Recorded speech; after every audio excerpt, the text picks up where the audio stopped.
Jai Shri Krishna Chaitanya Prabhu Nityananda Sri Advaita Gadadara Sri Vasari Gaura Bhaktivinoda. Everybody!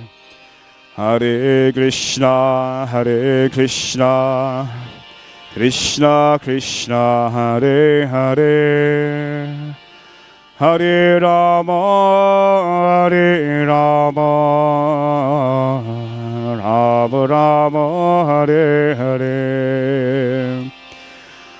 Hare Krishna, Hare Krishna, Krishna Krishna, Hare Hare, Hare Rama, Hare Rama, Rama Rama, Hare Hare.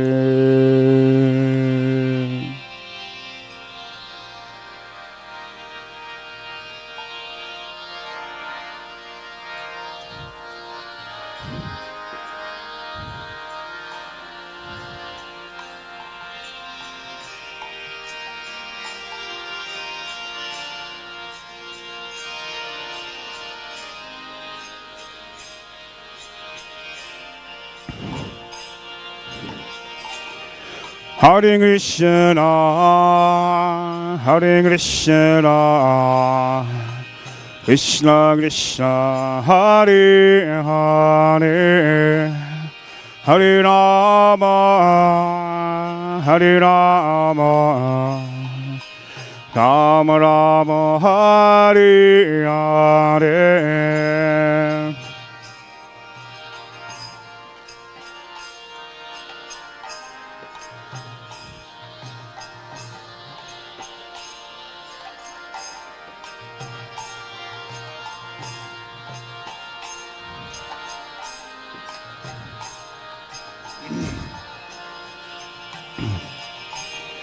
Hare Krishna, Hare Krishna, Krishna Krishna, Hare Hare, Hare Rama, Hare Rama, Rama Rama, Hare Hare.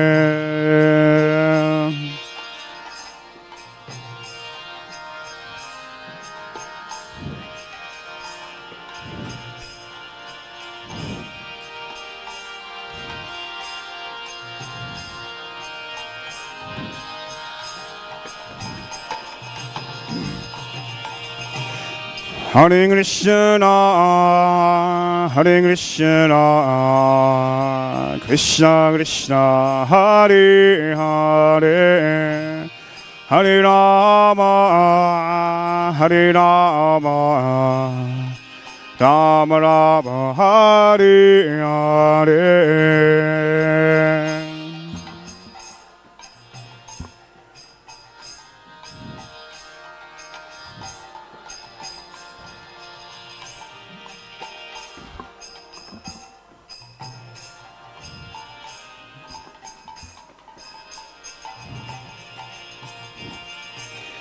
Hare Krishna, Hare Krishna, Krishna Krishna, Hare Hare, Hare Rama, Hare Rama, Rama Rama, Hare Hare.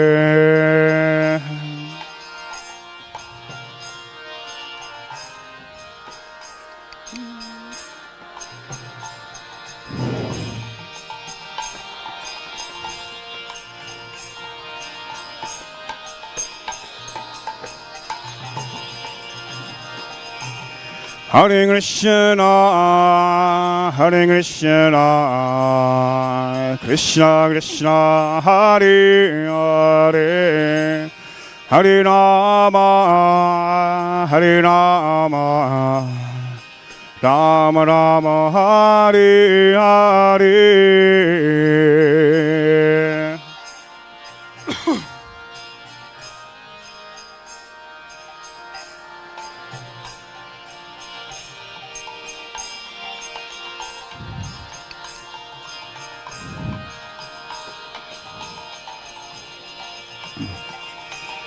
Hare Krishna, Hare Krishna, Krishna Krishna, Hare Hare, Hare Rama, Hare Rama, Rama Rama, Hare Hare.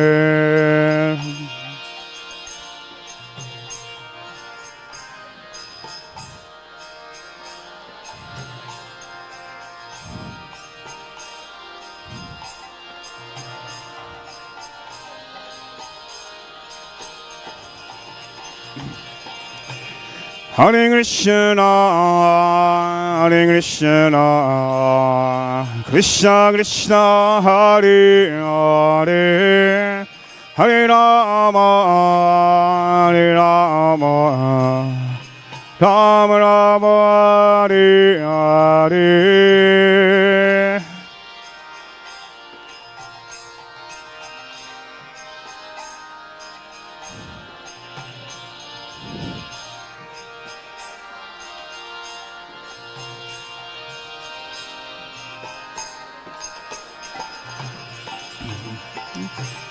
Hare Krishna, Hare Krishna, Krishna Krishna, Hare Hare, Hare Rama, Hare Rama, Rama Rama, Hare Hare.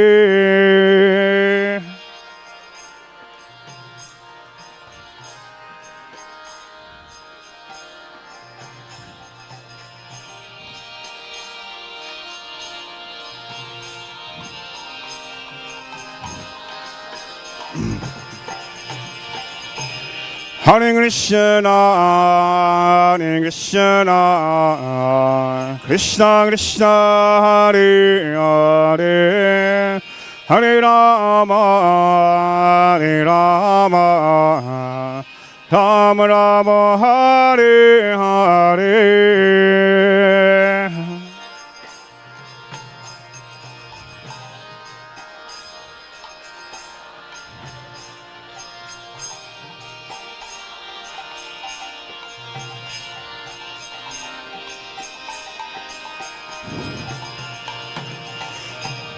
Hare Krishna, Hare Krishna, Krishna Krishna, Hare Hare, Hare Rama, Hare Rama, Rama Rama, Hare Hare.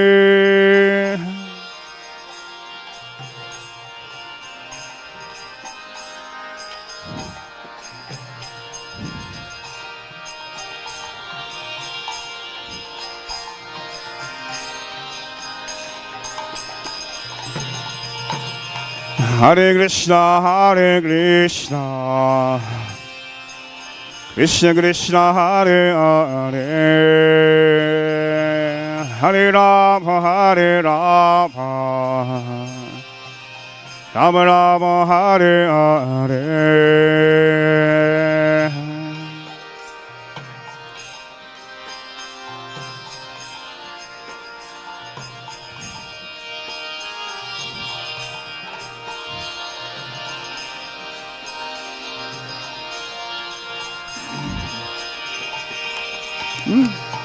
Hare Krishna, Hare Krishna, Krishna Krishna, Hare Hare,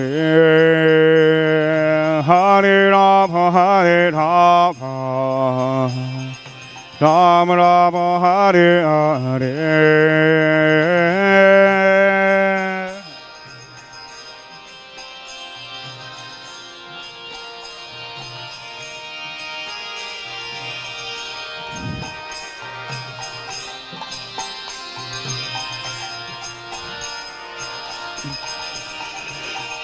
Hare Krishna, Hare Krishna, Krishna Krishna, Hare Hare, Hare Rama, Hare Rama, Rama Rama, Hare Hare.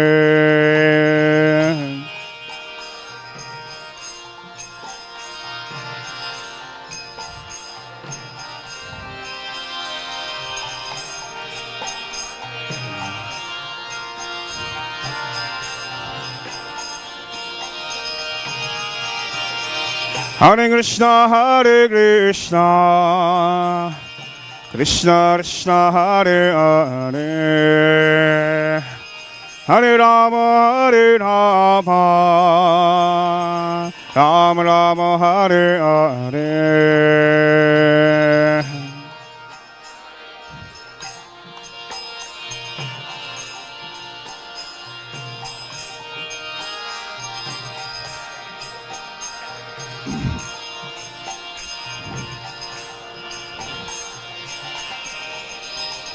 Jaya Prabhupada, Prabhupada, Prabhupada, Jaya Prabhupada.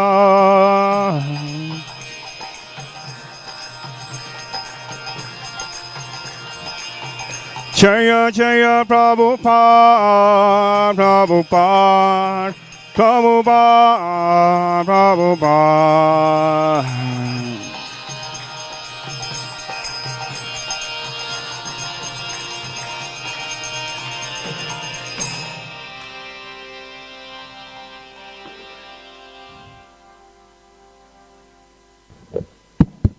Shri Shri Radha Radhanath ki, Shri Shri Nitai Gaur Hari ki, Jagat Guru Srila Prabhupada ki, Samaveda Bhakta Vrinda ki, Gaur Premanande Hari Hari Bo. Thank you very much to everybody for assembling here in this third day commemoration of the passing of a very, very wonderful devotee, Her Grace Rasalika Mataji. So we're going to commence in a short while with a message from Parthasarthi Das Goswami Maharaj, the spiritual master of Rasalika Mataji.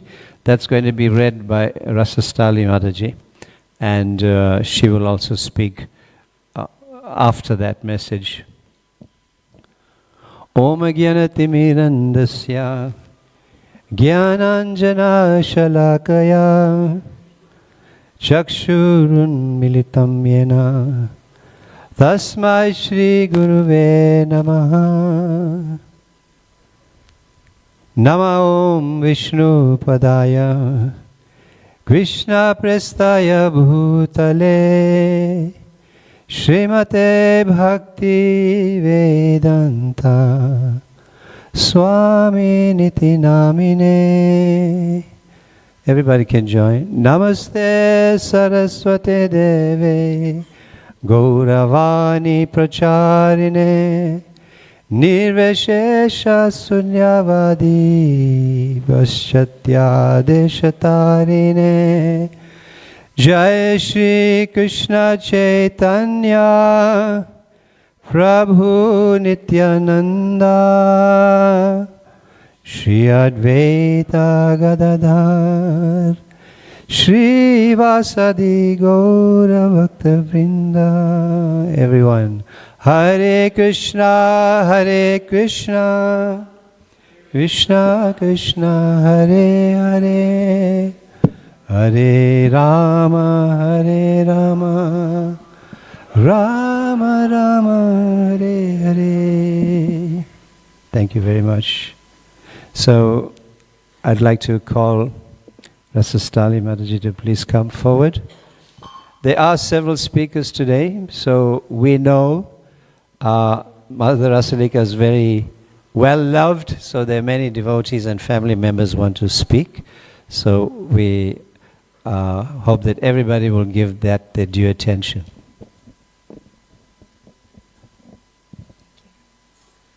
Hare Krishna. So this is written by His Holiness Parthasarthi Das Goswami on the 17th of July this year. Dear Rasalika Prabhu, please accept my humble greetings. All glories to Srila Prabhupada, all glories to our Guru Parampara. I think you are one of the first devotees who took to Krishna consciousness in Tongat. You and your family have taken up Krishna consciousness in the late 1970s. You helped us so much. This is wonderful. I pray that you are not feeling too much pain. This is the main thing. If there is some pain, then I pray to Radha Radhanath that they can give me some of that pain. I simply want you to be able to hear the holy name of the Lord. You must hear Srila Prabhupada's chanting day and night. I know you listen to Srila Prabhupada's chanting, and this is wonderful. I see how so many devotees are attached to you and they like to visit you, chant with you, and read for you.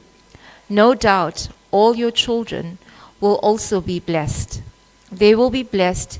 There is no question about this.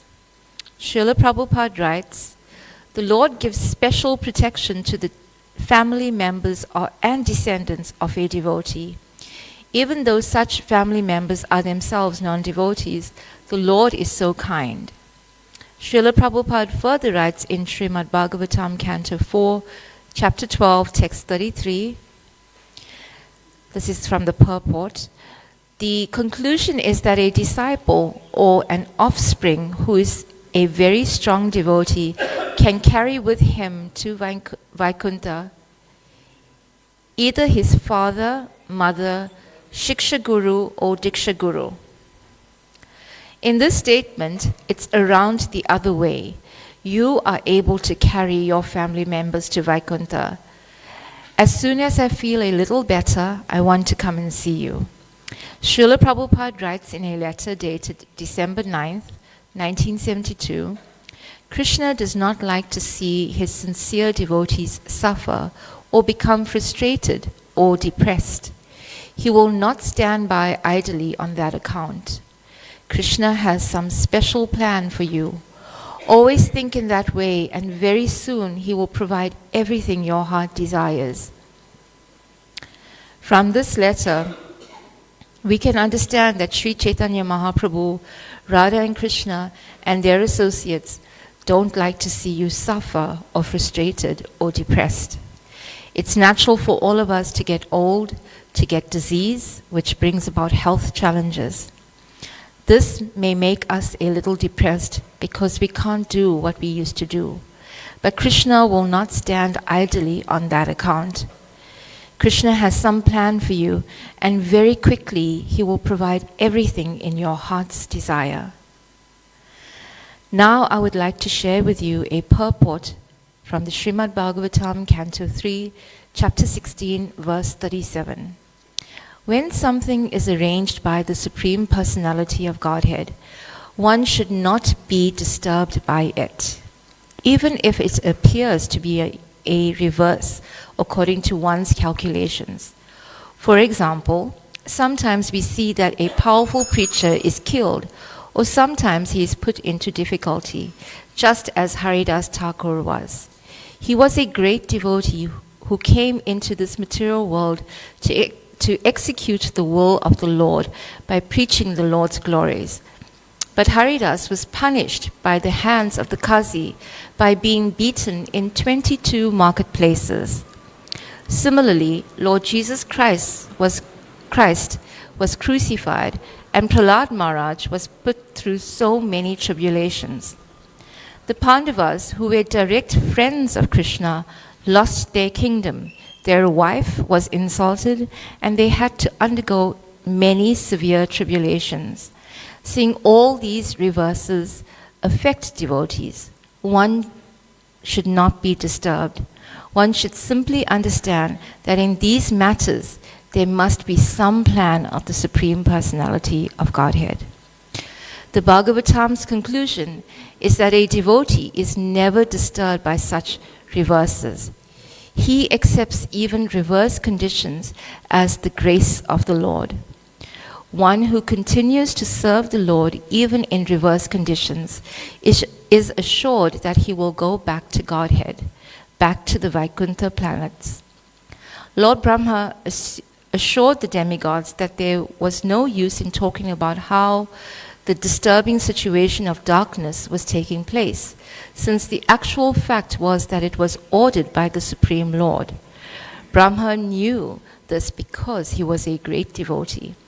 It was possible for him to understand the plan of the Lord. End of purport. In conclusion, you should see that your situation is temporary, perhaps a few more months, a few more days, a few more weeks, a year or something. And then you will leave this mortal body and you will take birth in the Lord's pastimes that are going on somewhere in this material creation. This means you will take birth in another Brahmanda or universe, but this is a spiritual birth. This birth is referred to as Vastu Siddhi. Vastu Siddhi is very high and can come by mercy. I am convinced that you will receive this birth.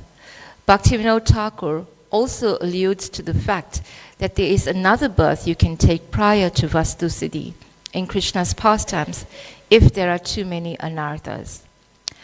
I pray sincerely, mentioning your name to get mercy from Sri Chaitanya Mahaprabhu and his associates, from the Guru Parampara and Radha and Krishna, especially to Sri Chaitanya Mahaprabhu, who is none other than Srimati Radharani. I would also like to take some of your pain and anxiety that you may be feeling and absorb it in my own mind. My function as a Diksha Guru is to try to connect you to Radha and Krishna. I think doing this is favorable. Whether you like it or not, when I pray individually for you, I'm also asking the Lord to transfer some of the pain to myself, so your consciousness can be more clear and you can fix it on chanting Krishna's name. Please do not be in anxiety.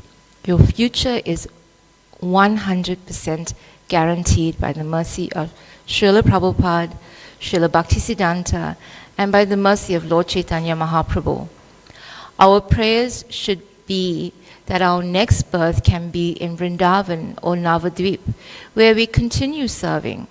We can further pray that our tolerance level can increase and we don't feel the full pain, which allows us to have some slight relief. Also, great appreciation should be generated for the Vaishnavas who take care of you, for devotees who helped you in your journey of spiritual life, which includes your Vartma, Pradakshaka Guru, Shiksha Gurus, etc. If you are able to send me a message, please do so, and then I can understand more your situation and pray or adjust my prayers accordingly.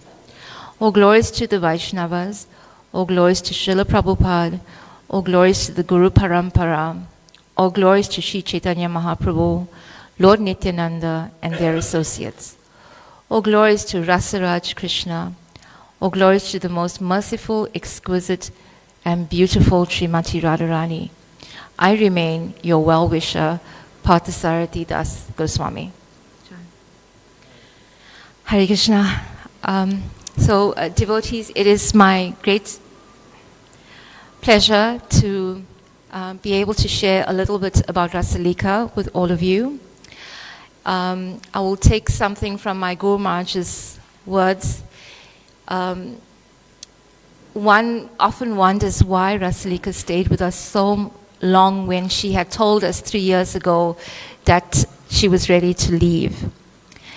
And in the last couple months, by the kind encouragement by Sukumari, I had decided to go through Srila Bhaktivinoda Thakur's songs with Rasalika every day.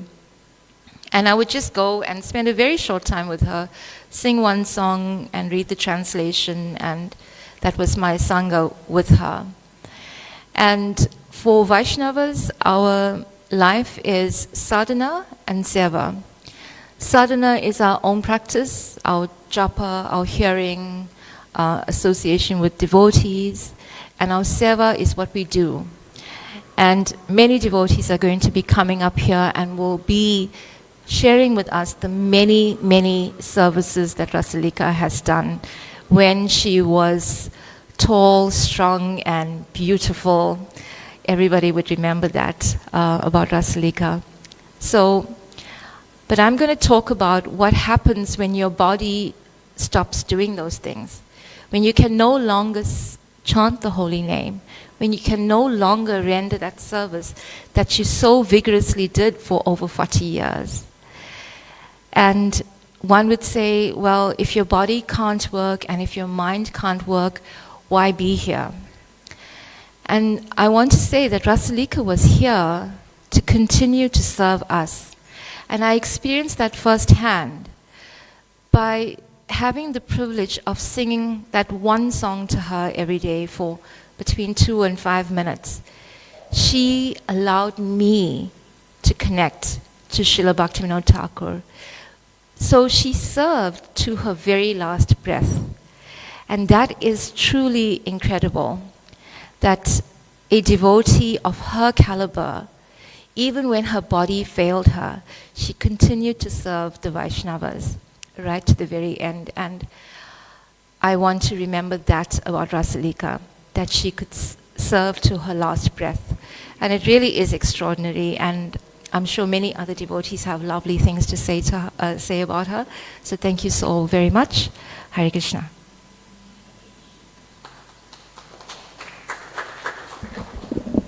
Hare Krishna. Thank you very much, Rasasali, for your words as well as reading the message from Parthasarthi Das Goswami Maharaj.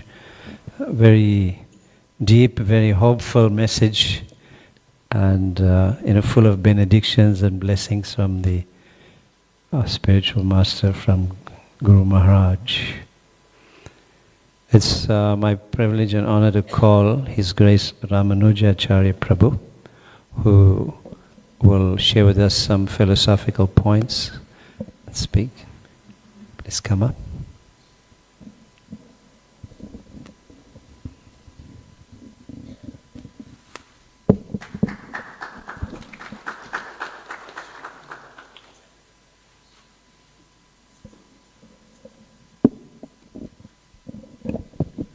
Hare Krishna. Everyone please say, Hare Krishna. Hare Krishna. Krishna Krishna. Hare Hare. Hare Rama. Hare Rama. Rama Rama. Hare Hare. Srila Prabhupada made 2 studio recordings with the devotees of chanting of Hare Krishna, and in both of them he began, I'm not going to sing them because it'll take too long. It's also in the beginning of Bhagavad Gita. Vande aham Shri Guru Shri Juta Pada Kamalam Shri Gurun Vaishnavamscha Shri Rupam Sagrajatam Sahagana Raghunatan Vitam Tam Sajivam Sadvaitam Savadhutam Parijana Sahitam Krishna Chaitanya Devam Shri Radha Krishna Padan Sahagana Lalita Shri Vishakan Vitamscha. I think there's a bottle of water in my bag. I need a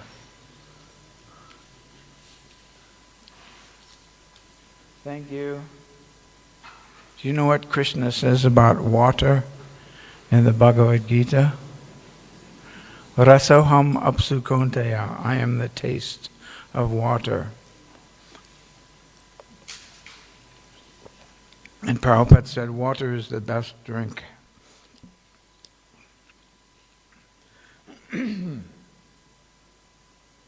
Thank you. So I'll say a few words a little later, but previously I used to do lots of funerals. There were 2 sets of verses I would use. If somebody was not, maybe people wanted us to do the funeral, but they weren't so much involved with Krishna consciousness, then I would read the verses from the second chapter of the Bhagavad Gita about the nature of the soul. But for those who were more serious about devotional service, I would read these verses. This is from the 6th chapter.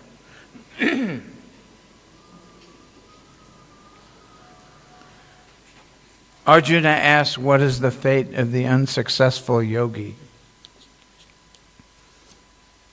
This is starting with chapter 6, verse 40. Shri Bhagavanu Vacha Parthanaiveha Namutra Vinashastasya Vidyate Nahi Kalyana Krit Kaschit Durgatim Tata Gachati. The Supreme Personality of Godhead said, son of Pritha, a transcendentalist engaged in auspicious activities, does not meet with destruction, either in this world or in the spiritual world. One who does good, my friend, is never overcome by evil. 41. Prapya punya kritam lokan ushitva shashvati samaha shuchinam shimatam gehe yoga brashto bijayate. The unsuccessful yogi, after many, many years of enjoyment on the planets of the pious living entities, is born into a family of righteous people or into a family of rich aristocracy.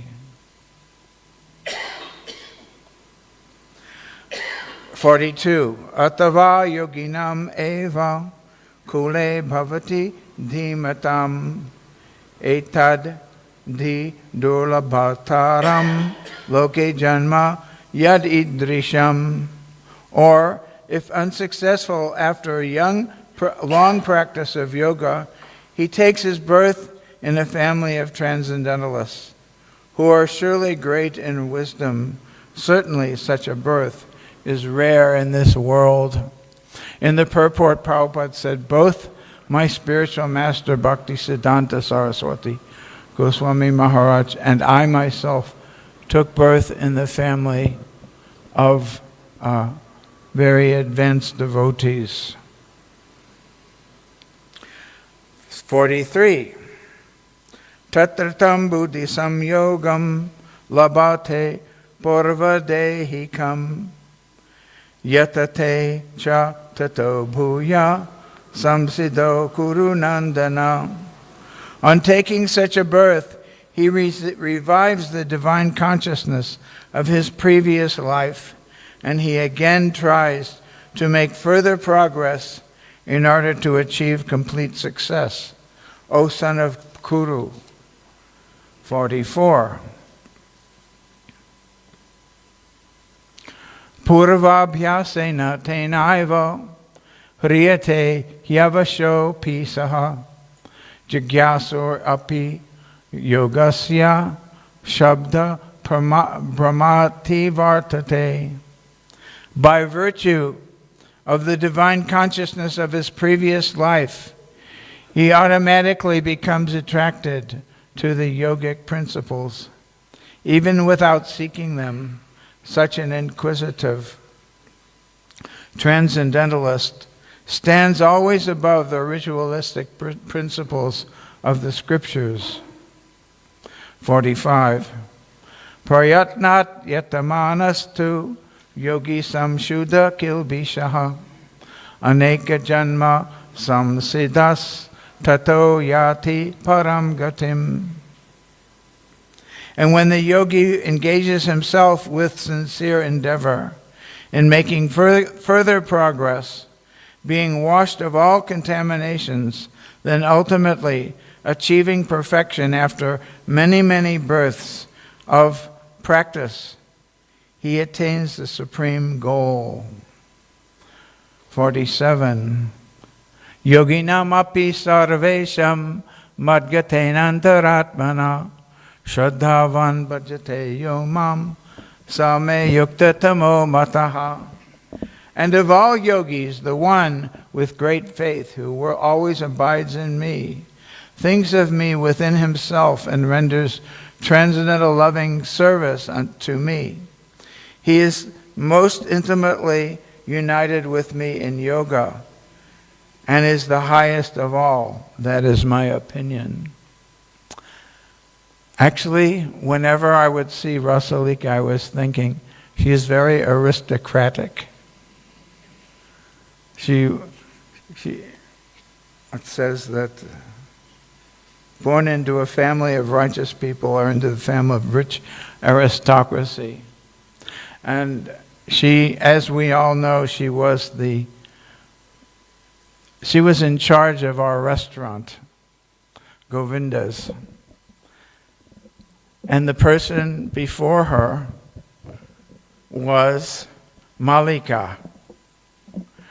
And all the workers in the restaurant, the cooks and people helping in the kitchen, they were all very attached to Malika. And then Malika said, my son, Purush, who is now Adi Purusha, I never get a chance to spend much time with him because he's a teenager. And he needs his mother. And she decided, I have to retire from being the cook in the restaurant, in charge of the restaurant. And then she decided she was going to spend more time with her son. Then all the workers, they were very attached to Malika. And they said, oh, Malika, if Malika leaves, we're all going to leave. And we're all going to quit because we like Malika so much. So we did not know, but we got another Malika. So then Rasalika took over, and they were all happy with her.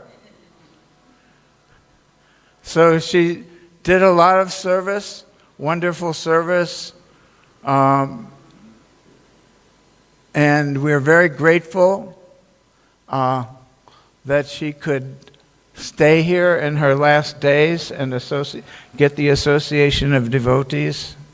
And we're very appreciative of her service, and I'm sure Krishna is very appreciative of her service, and she did a lot of wonderful service for our movement and for the devotees and for this temple. Her Grace, Rasalika Devi Dasi ki jai. Srila Prabhupada ki. Thank you very much.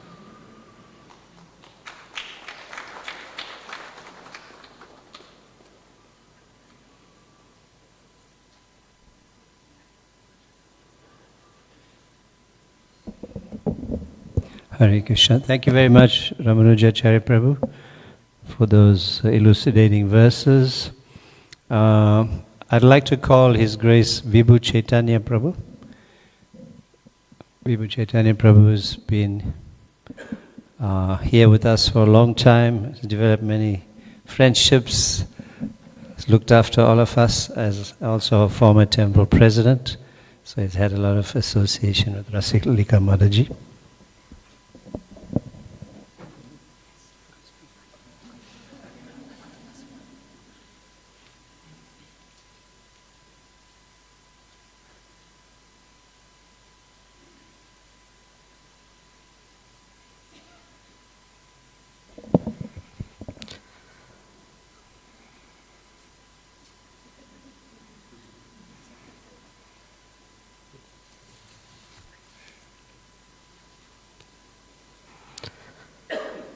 Hare Krishna. Om Jnanatimrandasya Jnananjana Shalakaya Chakshurmitam Yena Tasmai Shri Gurave Namaha Shri Chaitanya Manobhistam Sthapitam Yena Bhutale Swayam Rupa Kadamayam Dadati Swapadantikam He Krishna Karuna Sindhu Dina Bandhu Jagatpate Gopisha Gopika Kantam Radhakanta Namostate Taptakanchana Gaurangi Radhe Vrindavaneshwari Rishabhanu Sute Devi Pranamani Hari Priye Panchakalpa Tarubhyascha Kripa Sindhu Bevacha Patitanam Bhavnebhyo Vaishnavyo Namo Namaha Jai Shri Krishna Chaitanya Prabhu Nityananda Shri Advaita Gadadhar Shivasari Gaura Bhaktivinoda Hare Krishna Krishna Krishna Hare Hare Hare Rama Rama Rama Hare Hare Hare Krishna Krishna Krishna Hare Hare Hare Rama Rama Rama Hare Hare Namo Vishnu Padaya Krishna Pristaya Bhutale Shrimati Rasalika Prabhu iti namine Namo Vishnu Padaya Krishna Pristaya Bhutale Shrimati Bhakti Vedanta Swami iti namine Namaste Saraswati Devi Gauravani Pracharine Nirvishesha Sunyavadi Bhaskacharya Shatarini. Hare Krishna. At the funeral, we spoke about Rasalika Mataji's life, and today feels a little different. A memorial is a little quieter, where things, feelings, emotions begin to settle a bit. There's an episode from the life of Lord Chaitanya Mahaprabhu that has been sitting with me, and so happened Parthasarathy Maharaj quoted the same thing. It's the passing of Haridas Thakur. Haridas Thakur didn't have a title. He wasn't known for managing or organizing. His life was simple. He chanted the holy name and stayed steady. That was his offering. When Haridas Thakur was about to leave this world, Lord Chaitanya came personally. He sat with him, he listened to him chant, and he placed his feet on Haridas's chest. And when Haridas Thakur left, Lord Chaitanya didn't brush it aside with philosophy. He felt it. There was no spectacle. It was just a deep sense that something precious was no longer here. Then Mahaprabhu did something very, very telling. He carried Haridas's body himself. He chanted as they walked, and afterwards he went door to door collecting alms. And with what he collected, he fed the devotees. That always stayed with me. It shows us that when a Vaishnav leaves, the response isn't withdrawal. It is its service, it's coming together, it's remembering through action. A devotee's departure becomes an offering. People sometimes describe a Vaishnava as being like salt. Not the main dish, not something you point at.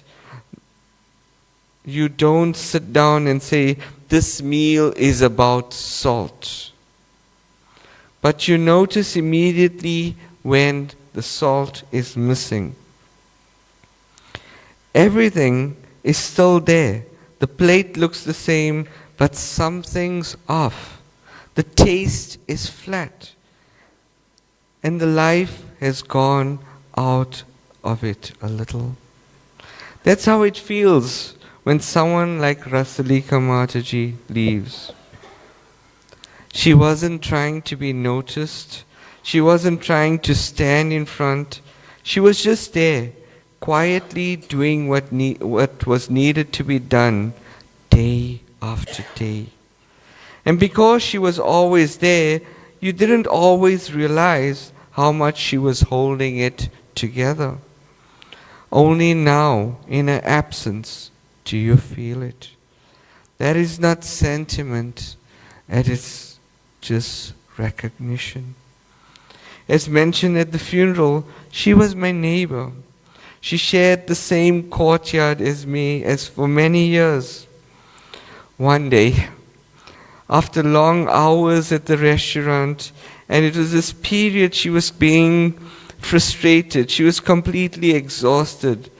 She was frustrated with the staff. She was frustrated with the long queues at the restaurant. She was frustrated with myself. So, sharing the same courtyard, one day she hung up her bathroom mat. She washed it and hung it up outside my window. And the bathroom mat read as such, "Time is up." Maybe she just washed it for the day, or maybe it was a message to myself. So we weren't speaking for a few days leading to that, and I thought I need to go and sit down with her. So I gathered the courage and I went to her, and she smiled. She started the conversation, and she said, "I can't do it anymore, my boy." There was no drama in it, no complaint, just honesty. And we honored that. That moment stayed with me. It showed that she was clear, kind, firm, and when she needed to be, graceful, even when she was tired. She was like salt, and yes, sometimes, devotees, she was like that hot chili as well. Quietly in the background, but giving just enough warmth, just enough edge to keep things alive. Now that she's no longer physically here, you just feel the difference. The kitchen, the temple grounds, just feel different. The rhythm feels different. Not in a loud way, it's just enough that you notice. In our Vaishnava understanding, a life like this is never ordinary. And service shapes who we become, and that carries forward. That's why Lord Chaitanya honored Haridas the way he did, and that's why we honor Rasalika Mataji today. Not because she was loud, not because she wanted recognition, but because she mattered. So this evening, it's just about saying goodbye. It's about letting what she gave continue through us. And thank you all for being here. And thank you for remembering her with so much care. Hare Krishna, Krishna Krishna, Hare Hare, Hare Rama, Rama Rama, Hare Hare. Her Grace Rasalika Mataji ki jai. Srila Parthasarathi Das Goswami Maharaj ki jai. Srila Prabhupada ki jai. Jai Shri Shri Radha Radhanath ki jai. Nitai Gaura Premanande. Hari Hari Bol. Thank you so much. Thank you, Viva Chaitanya Prabhu. Viva Chaitanya Prabhu has to leave us, unfortunately, around 5 o'clock, or his flight is around that time. So, thank you so much for being here, Viva Prabhu. We wish you well and hope to see you soon. Hare Krishna. It's my pleasure to call His Grace Deva Prabhu, our temple president of Sri Sri Radha Radhanath Temple, and also been involved in our deity program here for many, many years. Even globally, he oversees many aspects of the deity worship.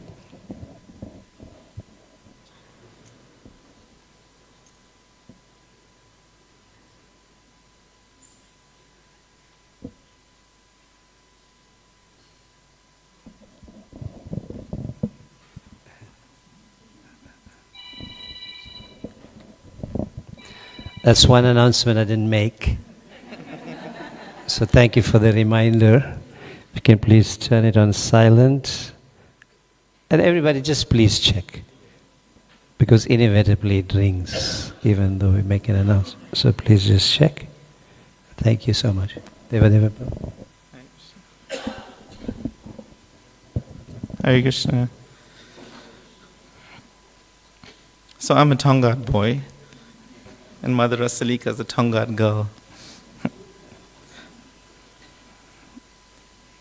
For close to 30 years, I've had the great fortune, the blessing to know and serve with Her Grace Rasalika Devi Dasi. In all of that time, I witnessed how she offered her heart fully and sincerely in the service of the Lord and His devotees. She did not just do service. She poured her heart, herself, into it with affection, feeling, and unwavering determination. Undoubtedly, Rasalika was a serious practitioner of bhakti. She approached Krishna consciousness with the clear understanding that this human life is meant for only one purpose: to awaken love of the Supreme Personality of Godhead, Lord Krishna, and to serve Him and His devotees. Great pleasure came to her to serve Krishna and His devotees. So much of her devotion was expressed through one of the most important and intimate forms of service, prasadam. Feeding Krishna and His devotees, she cooked with such love, attention, and care for her preparations. It was not just prasad, but rather there were affections in tangible forms. Practically whoever came within her vision, she naturally wanted to serve them. Her instinct was always, how can I serve? And please take prasad. In this way, she became a true mother to the community, nourishing, sheltering, and caring for everyone, especially through Krishna's prasad. We saw her tirelessly preparing offerings for the deities, especially making sweets with devotion and precision. With the same devotion, she made sweets for Govindas, serving thousands of people, especially during large festivals like Diwali, when countless souls would receive the prasadam from her hands. Every sweet, every plate, every pot was touched with her loving intention to satisfy Krishna and uplift all who partake. Her service was not confined to the kitchen. For 50 years, she worked tirelessly in so many ways, even unnoticed, rarely seeking recognition, whether it meant picking up devotees in a kombi, minibus, heavily pregnant, just so that they could come to the Namahata and receive the mercy, or coordinating the entire Rath Yatra Govinda's takeaway, a truly mammoth task. She gave herself completely. The scale, pressure, and responsibility of these services would overwhelm many, but she accepted them as Krishna's arrangements, Krishna's service, and Krishna's mercy upon her. She did all this while steadily enduring various bodily ailments. Many times her body was tired, in pain, or limited, but her heart never wavered. Her determination to serve remained strong. She did not complain. She did not make excuses. Instead, she accepted everything as an opportunity to deepen her surrender. Her steadfastness in the face of physical difficulty is a testament of her deep conviction that this life is meant for service, and that whatever comes, we continue to serve, being a great example for us all.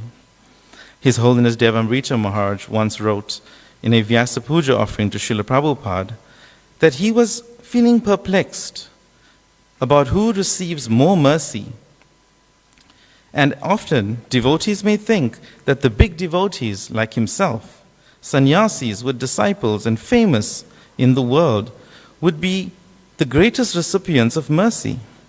But then he thought of the many devotees humbly doing the same service day in, day out, steadfastly and never changing, never complaining for decades, never looking for name, fame, and false prestige. For this, they must have real taste, ruchi, taste for the holy name, taste for serving. And then he said, therefore, surely they must be the greatest recipients of the Lord's mercy, because this taste is even higher than what he may have. Rasalika Mataji was soft-hearted, yet strong in her principles. She was humble, willing to learn, always ready to serve, wherever and whenever it is needed, always doing the needful. She did not care for position or prestige. She was not interested in being seen or praised. She wanted only to serve Krishna and to serve this mission of her spiritual master. This sincerity is her real glory. Srila Prabhupada has given us great confidence that the destination of such a devotee, if one is engaged in devotional service of the Lord, his liberation is guaranteed. He is sure to go back home, back to Godhead. This was the faith that guided Rasalika Mataji, that by chanting the holy names and serving the Lord and his devotees, one's journey to the spiritual world is assured. She built her identity on this conviction and lived every single day carrying this out. Mahaprabhu promises that if one just leads their life as a devotee, just remembering him, then at the time of death, he will surely personally come and make you remember him. This, he promises, then you will go back home, back to Godhead. Mahaprabhu's promise is that he will not abandon his devotee at the final moment. The devotee may feel weak, forgetful, or fearful, but the Lord is all merciful and all remembering. For a soul like Rasalika Mataji, who spent her life taking shelter of the holy names of the Lord and serving with such dedication and material affection, we can have deep confidence that in his divine assurance. Srila Prabhupada explains that death for a devotee is not to be feared, as it is for others. It is a doorway, a homecoming. Practically, we could see this in the way Rasalika Mataji left her body, peacefully, almost joyfully, during the auspicious morning hours. It was as if her whole life of service, gratitude, and motherly care was culminating in a gentle, dignified return back home to the Lord. We may not know the Lord's exact plan for an individual, but we do know his nature. He is Bhaktavatsala, very affectionate to his devotees. Seeing the lifelong sincerity of Rasalika Mataji, her unwavering chanting, her unshaken faith in Guru and Krishna, her years of cooking and feeding and cleaning and coordinating and caring for others as a true spiritual mother, we can be certain that none of her efforts are lost. Today, we naturally feel separation. We miss her presence, her care, her prasad, her gentle smile, her beautiful example. Yet, our grief is lit by transcendental knowledge, knowing that she has gone back home, back to Godhead. So let us all offer a prayer, a sincere prayer to the Lord. My Lord, please bless me that I can develop even a fraction of this steadiness, the sincerity and selfless love that Rasalika Mataji embodied. Please allow me to serve your devotees with such motherly care, such humility, and such conviction. Until we meet again, serving together at the lotus feet of Sri Sri Radhavardhanath. Her Grace Rasalika Devi Dasi ki jai. Back home, back to Godhead ki jai. Srila Parthasarathi Das Goswami Maharaj ki jai. Srila Prabhupada ki jai.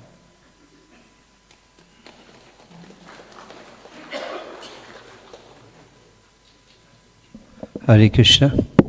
Thank you very much.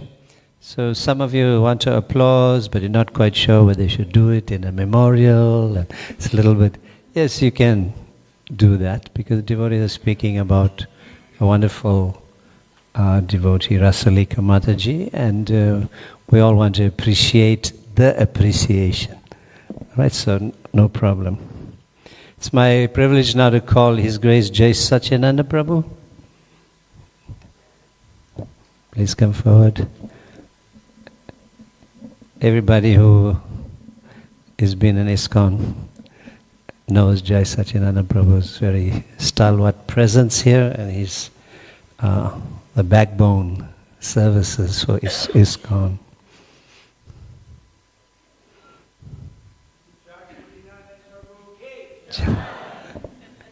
His Grace Ramanujacharya Prabhu ki, Vaishnav Thakur ki jai.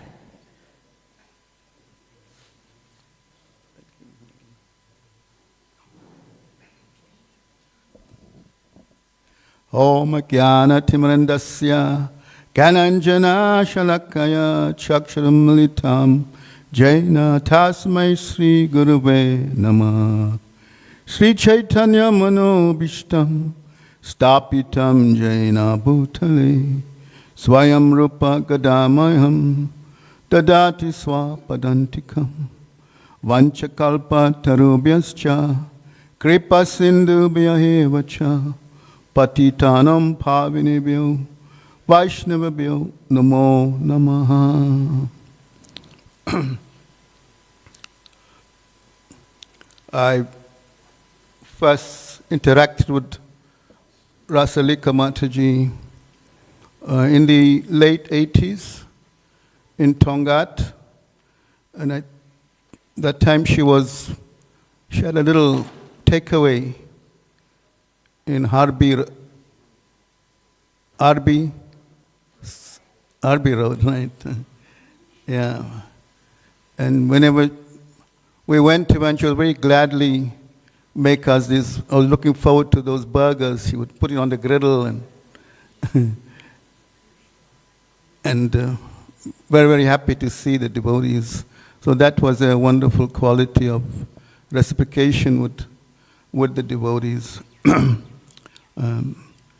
Then years later, I think a younger son, Wayne, was in a tragic, fatal accident, and he passed on, and that was a big blow for her also. And much later, she joined the temple. She was doing service, I remember, cooking for the deities and even for the devotees. Then she joined full time. And first service here was to oversee the running of the restaurant, and that she did with such meticulous care and dedication that she would do her own shopping, go to Macro and all the other shops, and then even go to the market to buy the boga on her home. Then one fatal day, she was going on her way to the market, and somehow they were sidetracked and they were hijacked. They were hijacked and the car was speeding off, the bakki that she was in, with her legs dangling out, and it was dragging her, and it was much damage to her, the sole of her and she was spent many days in the hospital. But nevertheless, she persevered and carried on with the service. And the Ramanuja was making the point that how she took good care of the staff in the restaurant, and they would very affectionately call her Subadania, and would call her Mata, Mata, in a very affectionate way. And whenever we were back talking the staff, and they would go and complain to her, Mata, they were very rude to me. And Mata will obviously take their part and get on our case.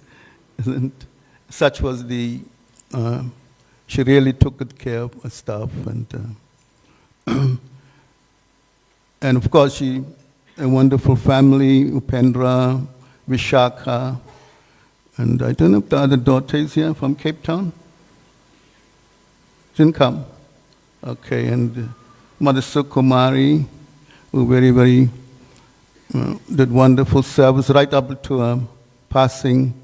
And of course the caregivers, there's Patricia and Bongi, who spent many years at her side taking good care of her. And of course he taught us a wonderful lesson also how to take care of devotees, even in their frailty, in their old age. And we saw right till the end, she left in such wonderful, glorious mood, and one of her good qualities that she would, always attend Bhagavatam class. Even though she was in the kitchen, she would must hear Bhagavatam class. She would come to the Bhagavatam class, and and even right to the end of her life, they would read to her every day. The Chaitanya Bhagavat, and she was hearing, of course, the chanting, Prabhupada chanting in the background, and lectures, and right till the end she was.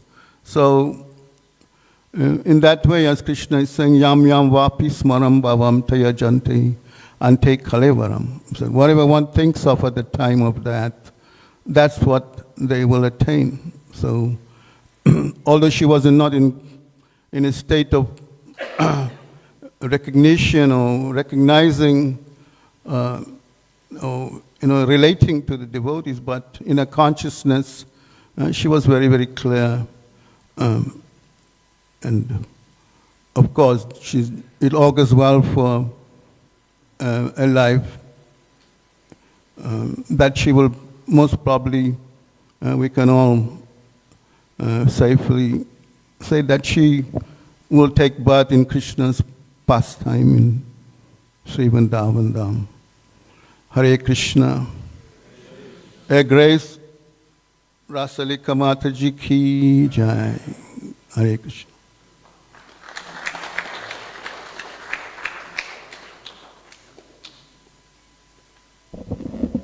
Thank you, Jai Sachidananda Prabhu. I'd like to call His Grace Arvinda Dalayataksha Prabhu, who has had a very long history being in the community with Rasalika Mataji, and he'll enlighten us further. So Arvinda Prabhu is our Changat Namahata leader, amongst many other things, Vice President, ISKCON NJP.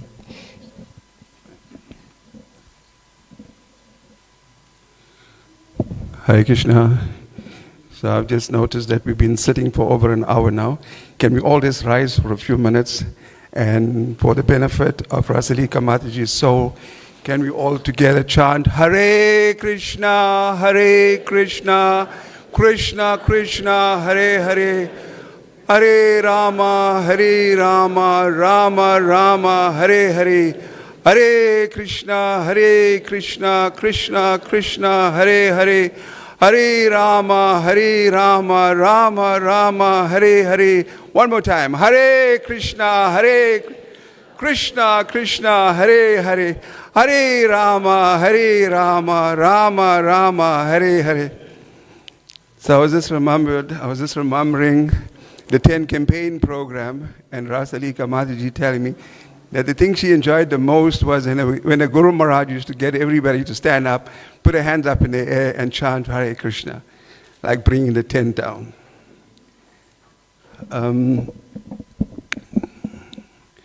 So we chanted Hare Krishna. I have 10 minutes, and if I didn't write it, it would take longer. So let me just read what I wrote.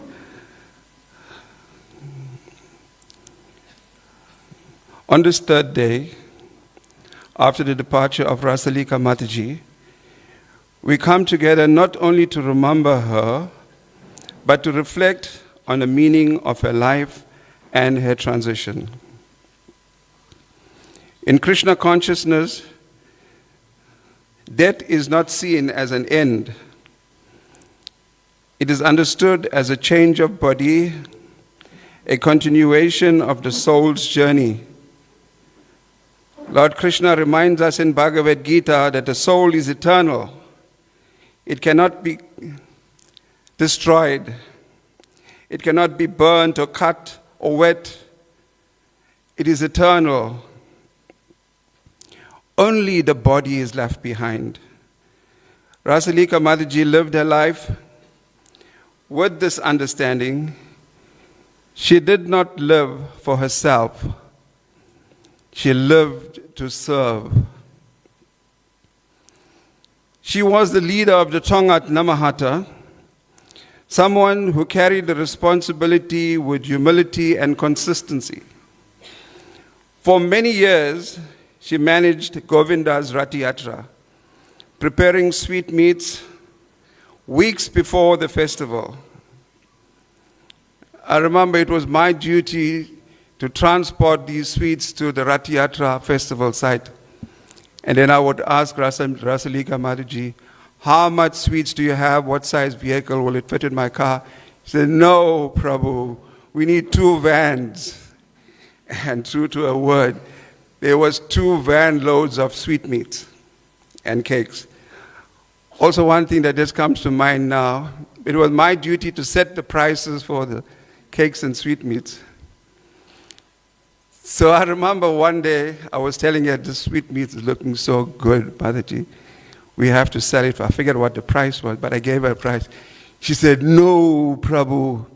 We already killing them with the ghee and the sugar and everything. Now you want to kill them with the price as well. No, Prabhu. Then I said, why asking me to set the price? You said the price. No, you said the price, but not so high. But that's how she was. She cared.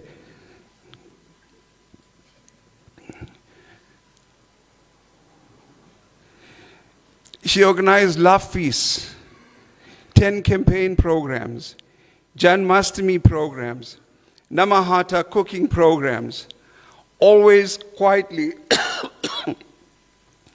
and sincerely.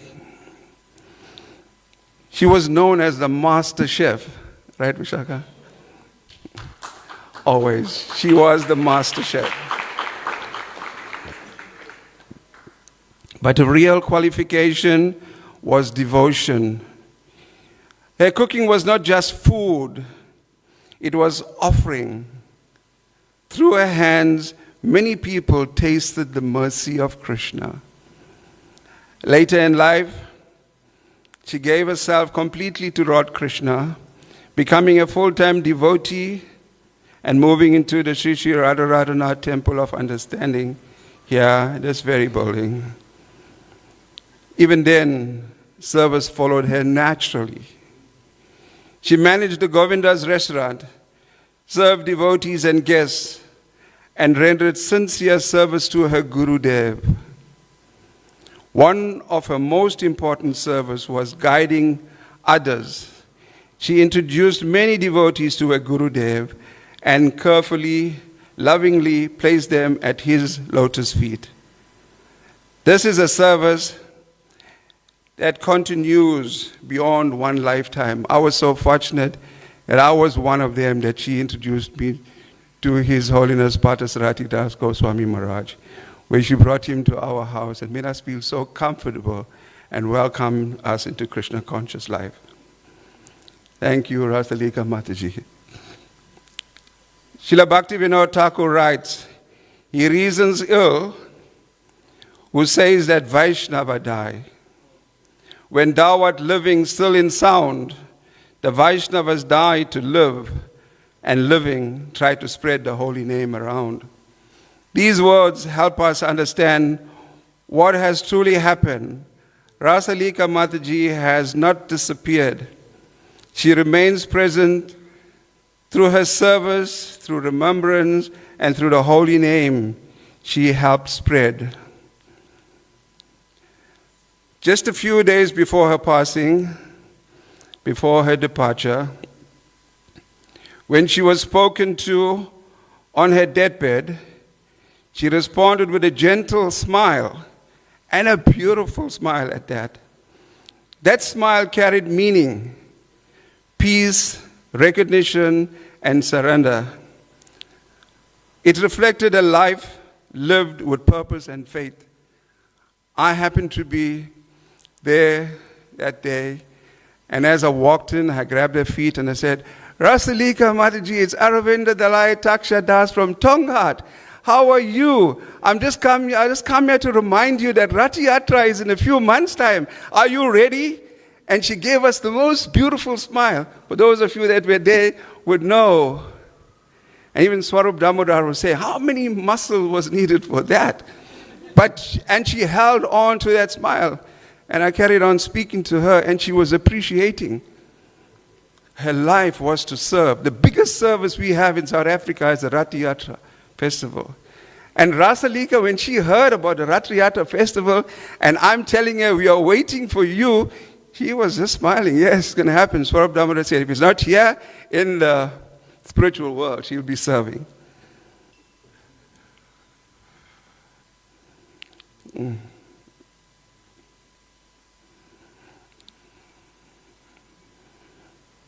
So the third day ceremony is also a reminder to us.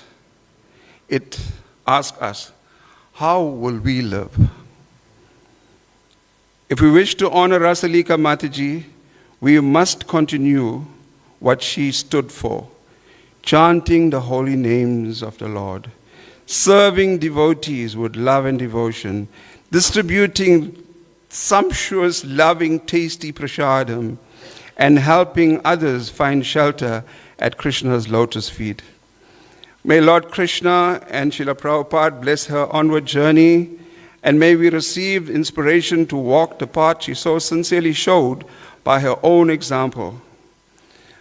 All glories to Rasalika Mataji, all glories to His Holiness Parthasarathi Das Goswami Maharaj, all glories to Srila Prabhupada, all glories to the holy name, and all glories to all the Vaishnavas that have prayed so sincerely for her, petitioning Krishna to please take her back home. And we all know that Rasalika Mataji has gone back to Krishna. Hare Krishna.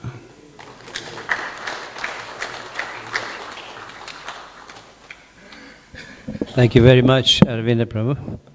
And we have several speakers, and this function, this ceremony is to glorify Rasalika Mataji. And the glorification of a devotee is also purifying to the heart of all who listen.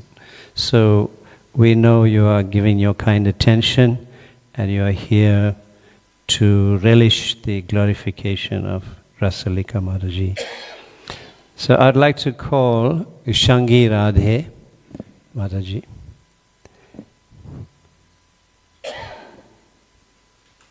Shangi Radhe is our national liaison person, and she's also chair of the Vaishnava ministry. So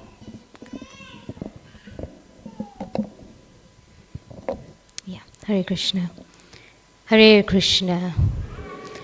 Nama Om Vishnu Padaya Krishna Prasthaya Bhutale Srimati Bhaktivedanta Swami Namine Namaste Saraswati Devi Gauravani Pracharine Nirvishesha Sunyavadi Paskatya Desatarine Jaya Shri Krishna Chaitanya Prabhu Nityananda Shri Advaita Gadadhar Shri Vasadi Shri Gaura Bhaktivinoda.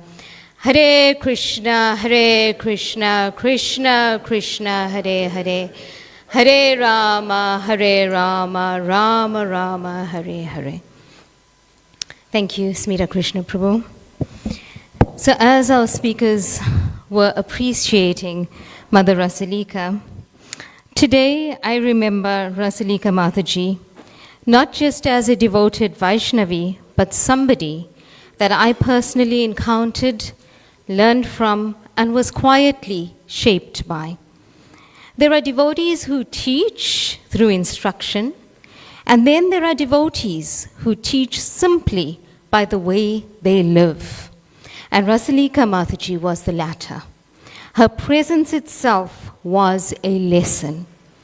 In all the years that I knew her, as Vibhu Chaitanya Prabhu was expressing earlier, we'd never hear her complain. She never whined. She never complained. She just went through her services very quietly. And she never lowered her standards. She never took shortcuts in service. This was the steadiness about her. She was calm and she was authoritative though. Yet she was fully surrendered in her service. She served with quiet excellence because her service was sacred to her. She loved cooking, as we spoke about that, but she loved serving equally. Her meals were not just meals that were churned out. It was that pure devotion that came through in the way she cooked. Food was never about food. It came from the hands that carried it, her intention and devotion. And she always had a smile. I remember that beautiful smile that never left her. Even in a moment at the last minute in my services, I'd go down to her and I'd say, Mother Rasalika, I need something. And I can tell you, sometimes it's always a last minute endeavor. She'd say, come Krishangi, let me see what I can do for you. Or come my girl, let me see how I can help you. It was never a complaint that you've come to me too late. And that was her mood of service. That was her mood of love. Not a smile worn for the moment, but one came from deep inner peace.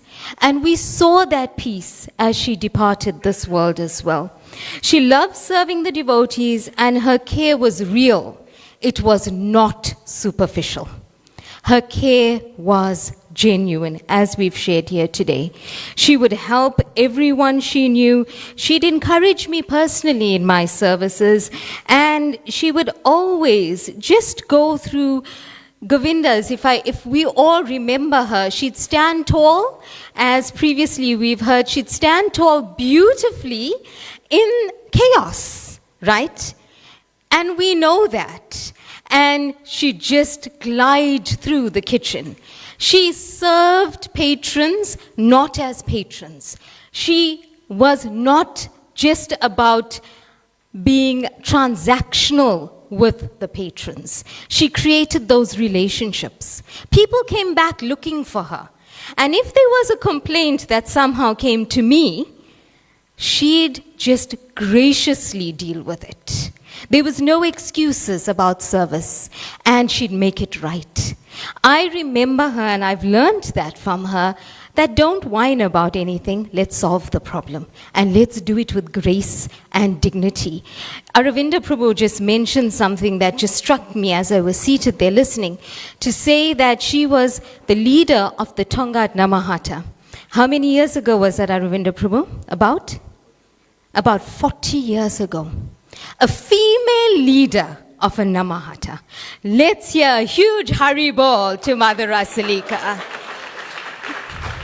And I can say that seated here as a Vaishnavi, on behalf of all the Vaishnavis, I say that Mother Rasalika set the bar high for us.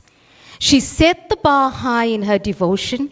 She set the bar high in quite Vaishnavi leadership. And she stood strong in her devotion to her spiritual master. Another thing that came across very, very It touched me because my personal interaction with Mother Rasalika would often be about her grandchildren as well. And when we spoke, when she was much stronger and we spoke, and it used to be festive season time, and she'd tell me, I'm going to buy gifts for them. She used to buy them Christmas gifts. She used to have it wrapped, and she took it over to them. So for me, as attempting to serve as somebody in a family unit, but with devotion, trying for devotion as well, how do we balance that? And she did it completely. She set that example that although there was detachment and complete service here as a temple resident, she still maintained that beautiful relationship with her children and grandchildren. So for that, that's a life's lesson, leading through example, showing us through her life. People felt seen in her presence. It wasn't just a Haribol, how are you? She said it with deep meaning. So when you connect with people at that level, that is why we all feel so deeply for her today. Through these conversations, she taught me something profound.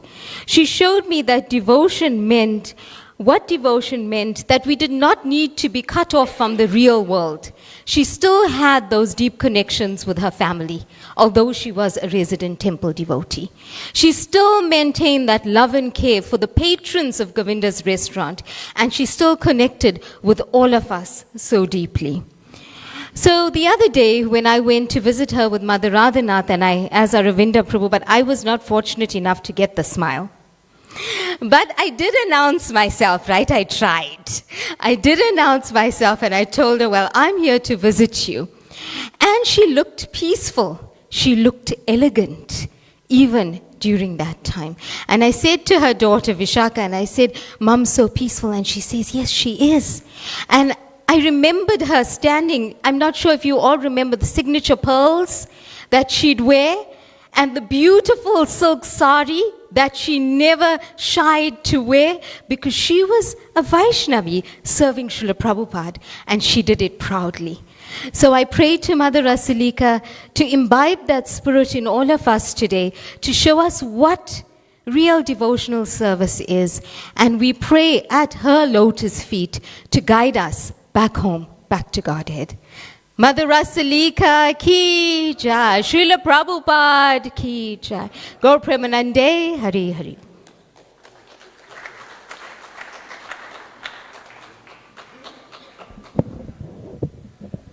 Thank you very much, Shaggy Radhimaji. So one of the team members here at the temple was in the care team of Mother Rasalika, is Nikunja Mataji. And I'd like to call her, Nikunja. She's gone down. Okay, so we'll just switch the positions of that. She can come back a little later. She's doing some service. So now we want to call what we'd call the family segment. Right? So Vishaka, please come, the daughter of Rasalika Mataji. And then I could ask Tanya, Stacy and Radhya to be in readiness also.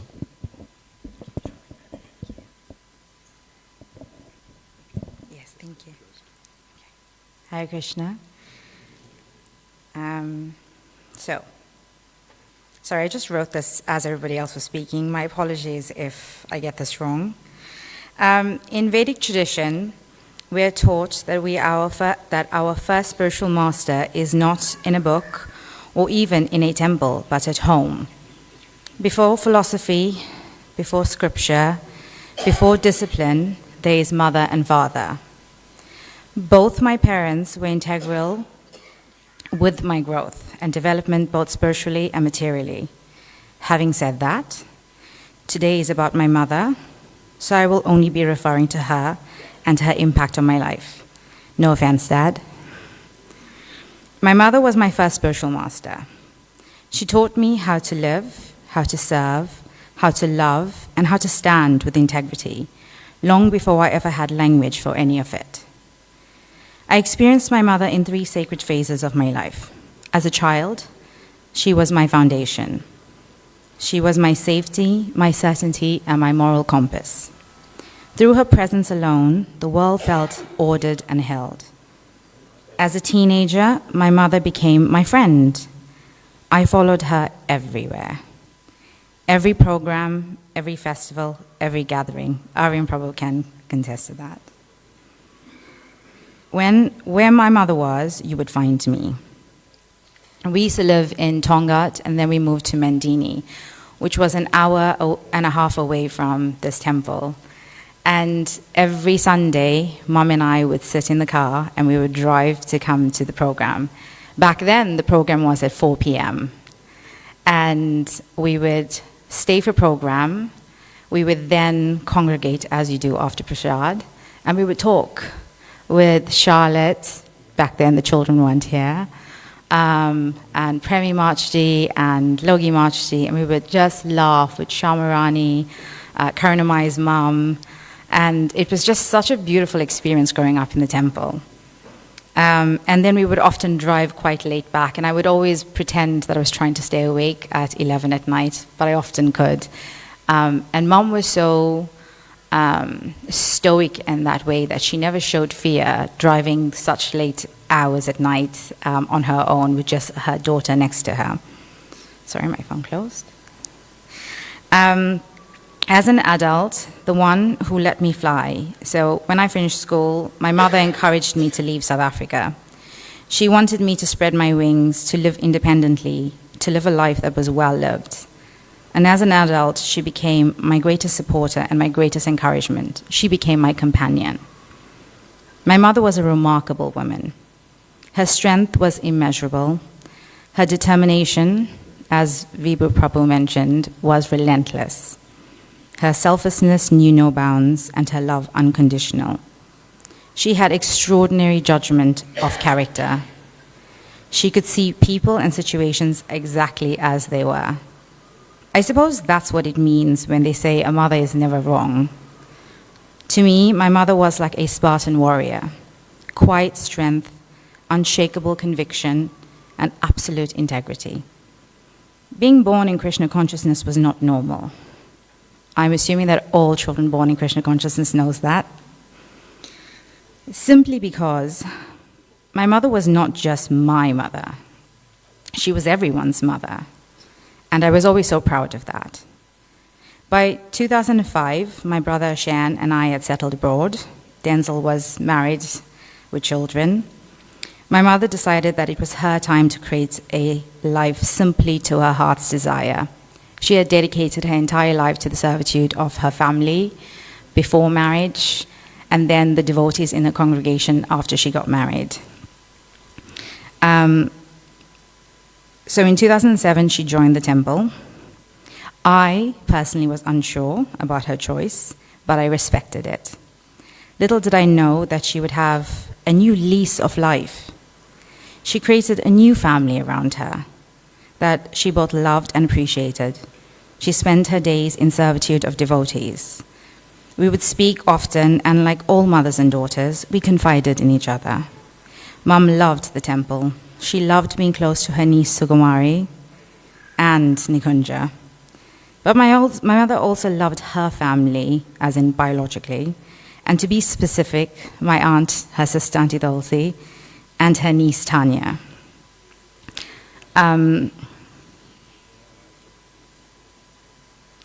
She saw them often, every month actually, and every month there was late night waffles and ice cream, cappuccino and cheese toast at Woolies. And whenever I came to South Africa to visit, I was always allowed to join their activities. When my brother Upendra was going through the list of speakers who would be sharing today, it genuinely warmed my heart to see so many people want to speak and share their memories of my mother. I don't remember everyone's names, but some Sukumari, Nikunja, Rasastali, my cousin Tanya, her grandniece Stacy, my niece Radia, etc. And people that knew Mommy so intimately and who loved her throughout her life. and who were greatly her well-wishers and felt deep comfort by her. Her passing was exactly as she wanted it. I personally had no desire of being present at my mother's side at her passing. I wanted to receive a call and fly home with urgency, not because I did not want to be there for her, but because I did not think I had the courage and the strength to be poised with great intention at her passing. There's a saying, if you want to make God laugh, tell him your plans. Clearly, Krishna had other plans for me. My mother's passing was exactly what she wanted it. She wanted to be in the temple. She wanted not to be moved when she passed. And she wanted the funeral to happen on the same day, which was somewhat tricky considering I live in London. The night before she passed, when the kirtan was at its sweetest, with devotees and family surrounding her, both my brother and I looked at Mum and thought, this would be the perfect time for you to pass, Mum. But I also knew Mum. We all knew Mum. We knew that she would pass in a quite intimate way, with the people she both loved dearly and was loved dearly by. And that is exactly what happened. Swarup, Sukumari, Nikunja, my brother and myself surrounded her and chanted while she took her last breaths. And I am deeply grateful that I was given the opportunity to serve my mother as her daughter, but also as her friend, as well as a devotee. I'm honored to have had her as my mother. I'm grateful beyond words, and I hope that the way we live our lives from here forward will be the greatest tribute to who she was. And even though I've had 3 years to prepare for this moment, there is something profoundly different about losing a mother. She was my best friend, my greatest teacher, and both spiritually and materially. There is no me without her, there is no her without Krishna, and there is no Krishna without her. Hare Krishna.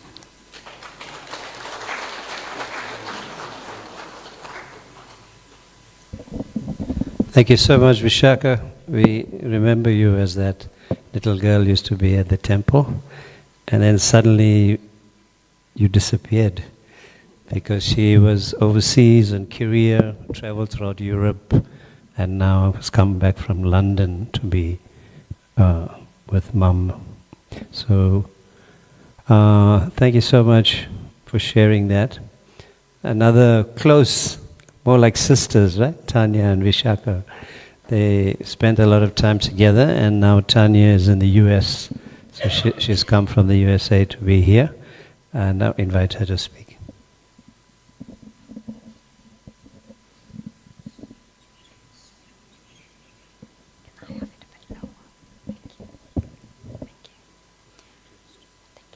Hare Krishna. I apologize, I have not prepared anything in advance, so I'm speaking straight from the heart today. Okay, can everybody hear me now? Yeah? So as I was saying, I apologize for not preparing anything in advance. I'm going to be speaking straight from my heart today about my late Auntie Kamla. Auntie Kamla, I did not refer to her as Rasalika, as most of you know, so throughout the speech, I'm going to refer to her as Auntie Kamla. She was the best aunt ever.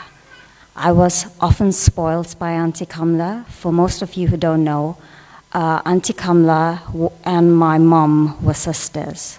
My mom passed last year, and my mom and Auntie Kamla were always together. Vicky and I grew up together. I remember when I was younger, I used to always go to Auntie Kamla's home, and I used to be the naughty one. I used to always get Vicky into trouble. And as usual, Auntie Kamla used to always side with me. And poor Vicky used to always be screamed at, so I'm sorry, cuz, for doing that to you. Auntie Kamla used to take my mom and I for our monthly coffee dates to Woolworths. We used to indulge in our cheese toast and cappuccinos, and that used to be followed by our gossip sessions. And I remember the two sisters often arguing with each other. Nothing bad, though. They'll argue about clothing, jewelry, cousins, family, you name it. It was the best outings ever. Auntie Kamla accompanied me once for a conference that I attended. This was a conference in Austria, and that was the best trip that I've ever been on. The jokes that she made, the lunch dates, the complaints about the food at the Indian restaurants there, because as you all know, she was the best cook ever. Her beans curry and roti, I would never forget. Her burgers with the most amazing tomato sauce ever. I hope one of you has that special recipe, because I'm hoping to get it from one of you. Auntie Kamla was like my second mom. I honestly feel really emotional standing here right now. She spoiled me, and she was the best ever. I remember my sister-in-law, Bina, coming in every month, I would think.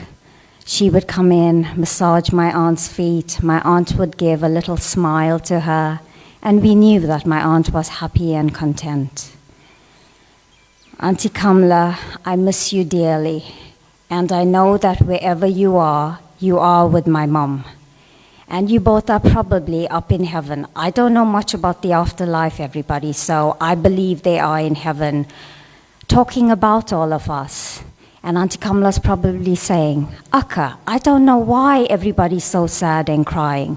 Can they not see that we are in peace and we are together and happy? And I know that Auntie Kamla is in a better place. And I love you, Auntie Kamla, and I will see you one day up there in heaven. Thank you so much. Hare Krishna. I would like, if possible, to read something from my nephew. Will that be all right? Okay. I'm reading a speech today on behalf of Dean Maestri, who is the grandson of the late Mrs. Maestri, sister to Auntie Kamla. I'm sorry I couldn't be here with you all today. As a kid, I spent most of my days in Tongat. Little Dean running around the bottle store, being pushed around in a trolley, or just spending time with my grandmother who lived upstairs in the same building. It was there that Auntie Kamla would visit my gran. Auntie Kamla always had a smile on her face, no matter what. Her energy was always that of peace and love. For a period of time, she went on to be my grandmother's neighbor. And for us, it was as if we were blessed with another granny, two of them living a door apart, ensured we were exposed to the most delicious homemade goodness and treats. But nothing stood out more than Auntie Kamla's waffles and ice cream, topped with the reddest, juiciest strawberries, a once-in-a-lifetime treat if you ask me. Even with the change in her health, Auntie Kamla was always smiling. You knew instantly when you looked in her eyes, she knew who you were. I would often take my gran to visit Auntie Kamla at the temple. My gran would always ask me to stop at Woolies for her, and she would buy not one, but 2 tubs of tin roof ice cream for Auntie Kamla, because it was her favorite, and 2 tubs to always make sure she had her treat. Wherever you are now, I know you have been met with love and light, and that you have been reunited with the loved ones that we have lost. Rest in peace, Auntie Kamla. We all love you, forever in our hearts. Dean. Thank you so much.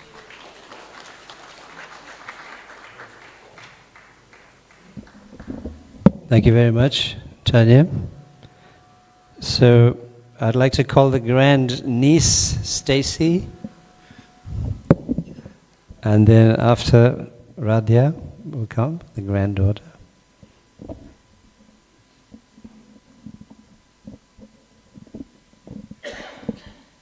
Thank you. Greetings. Clearly I didn't inherit my aunt's tallness. Greetings to all of you. My name is Stacey Chetty. I am the grandniece of Auntie Kamla. To describe in words my aunt, what an incredible person she has been in our lives. It's a difficult task to put into words the type of person that she was. But one word comes into mind, and that is love.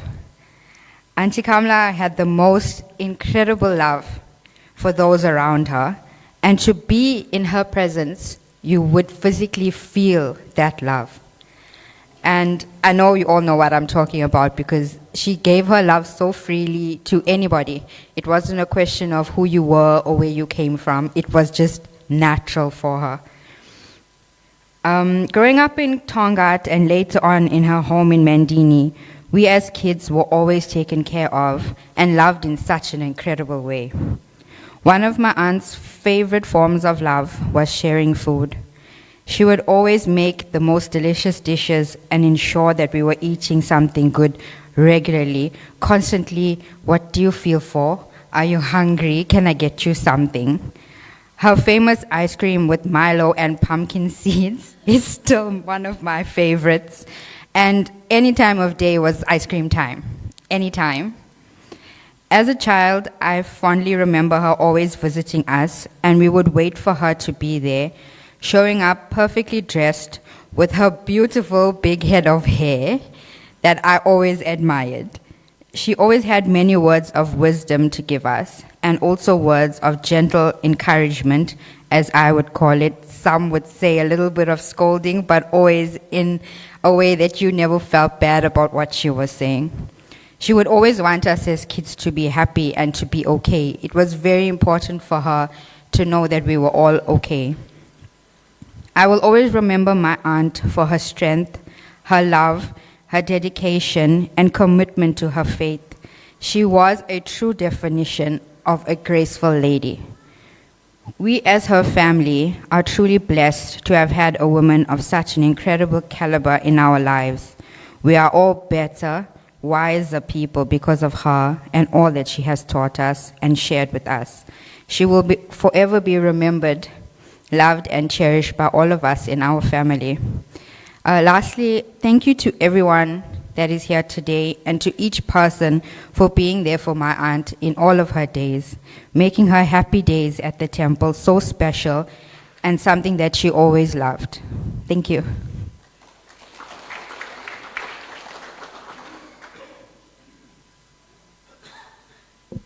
Thank you very much. So, Radhya, please come.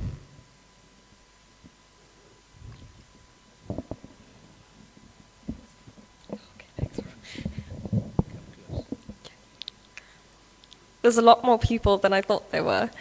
Hare Krishna. All glories to Srila Prabhupada. Thank you to everyone who took the time to celebrate my grandmother, our Rasalika Mataji's journey back to Krishna. Many know her acts as a dedicated devotee. Some may know or now hear of how Ava became a devotee. However, today I will share the memories I have of her as my grandmother, my beloved Ava. Since my sister's not here today, on behalf of her, I will retell one of our fondest memories of Ava. In the beginning of 2021, just during COVID, before matric, I went to visit my sister in Cape Town. She and I possess none of my Ava's cooking skills, and so to avoid toast for every meal, we FaceTimed Ava. For hours, Ava sat on call, teaching her two mildly delinquent kids, grandkids, how to make dal, potato curry, and rice. Simple, hey? Not for us. She never complained, never rushed us, nor did she scold us when we burnt the rice. Often, Kirtanya and I were told stories of Ava being very strict, very by the book, that type of nature. Never did my sister and I face it. Instead, we were embraced by her loving smiles, her gentle hands, and words of encouragement. You know, as a kid, you choose a role model. You say, okay, this person is going to be my epitome of what it means to be a human being. So as a child, I chose my Ava. And seeing the impact she had on everybody's lives, seeing the beautiful smiles and the mercy of the Lord in her passing, and how even in illness, that stoic nature and absolute compassion, as Arvinda Prabhu said, her beautiful smile, all of those accumulated together, and I couldn't be more grateful about the choice I made. And seeing how much I cried on her funeral on the day, I realized the love I had for her and the love I felt for her. Sorry, bear with me for a second.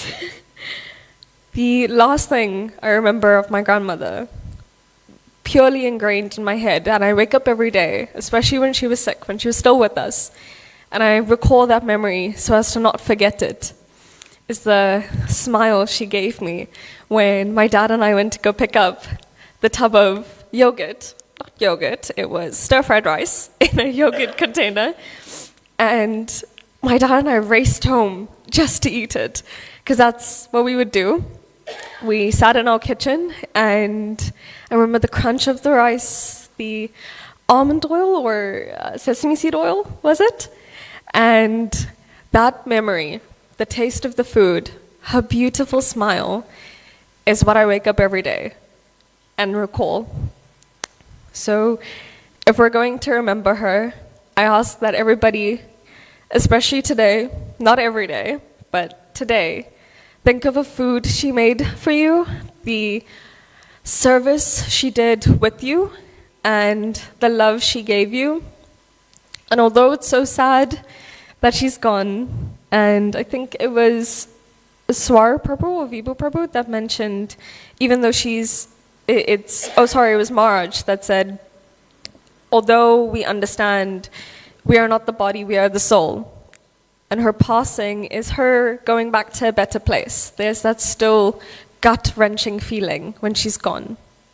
So whenever we feel that gut-wrenching feeling, my peace, my solitude, is that taste of perfectly cooked rice, beautiful smiles, and a hand that told so many stories of serving the wonderful people we see here today. Thank you so much for being here, and thank you especially to Patricia Mabogi for being her entertainment, her family in times where we couldn't race there to be, and for nurturing her so wonderfully. Hare Krishna.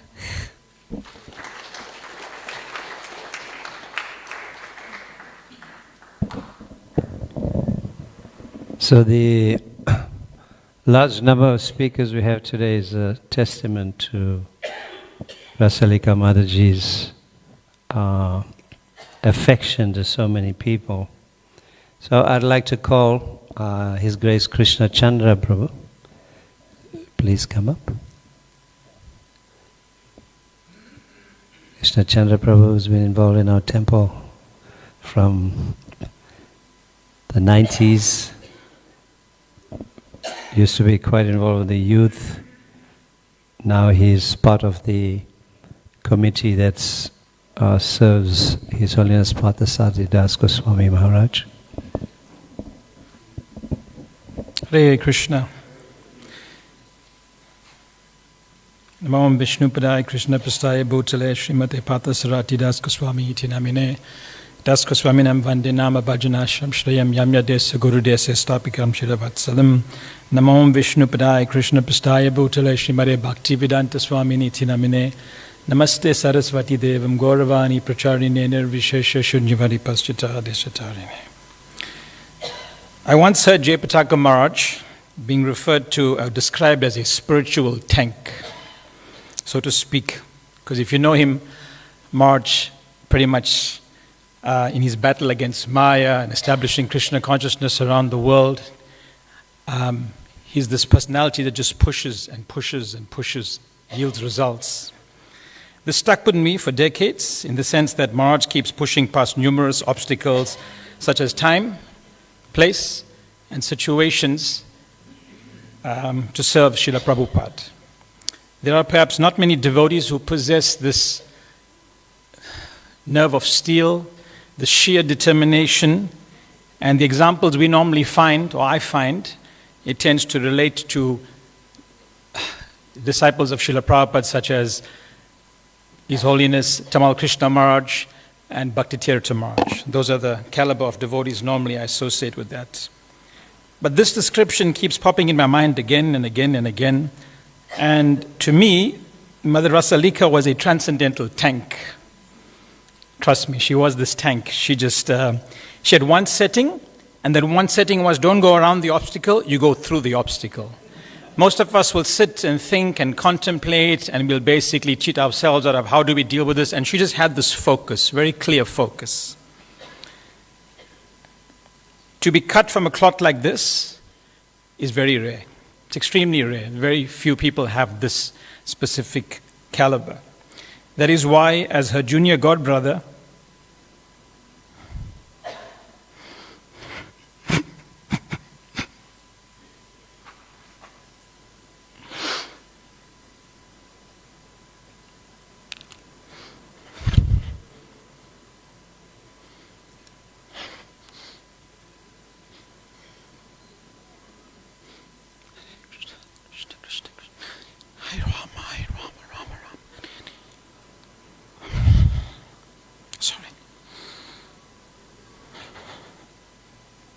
please chant.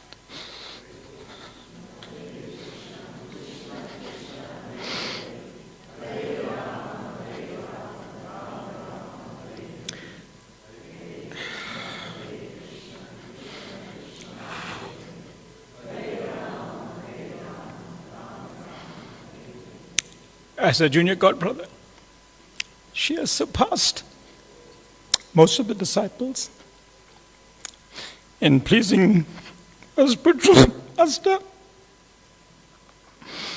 and achieving this perfection of devotional service.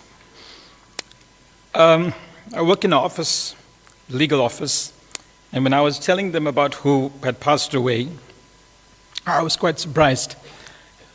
They were the ones on the day when she was hijacked, and you had blood coming out of her feet, and the irony even further is that the husband of the lady who does finance, his mother is Tulsi Maharani. She's a god sister. And they were the ones that day that were telling her, come, we'll take you to the hospital. And knowing Rasalika, she was, I'm not going to the hospital. I got to get to the temple. There's a whole bunch of Krishna's Lakshmi. I've got to leave that money behind. Then you can take me to the hospital. You don't meet people like that. Those people are rare air. There's this term by Robin Sharma that says rare air. There's very few people in that category, and she was one of those people.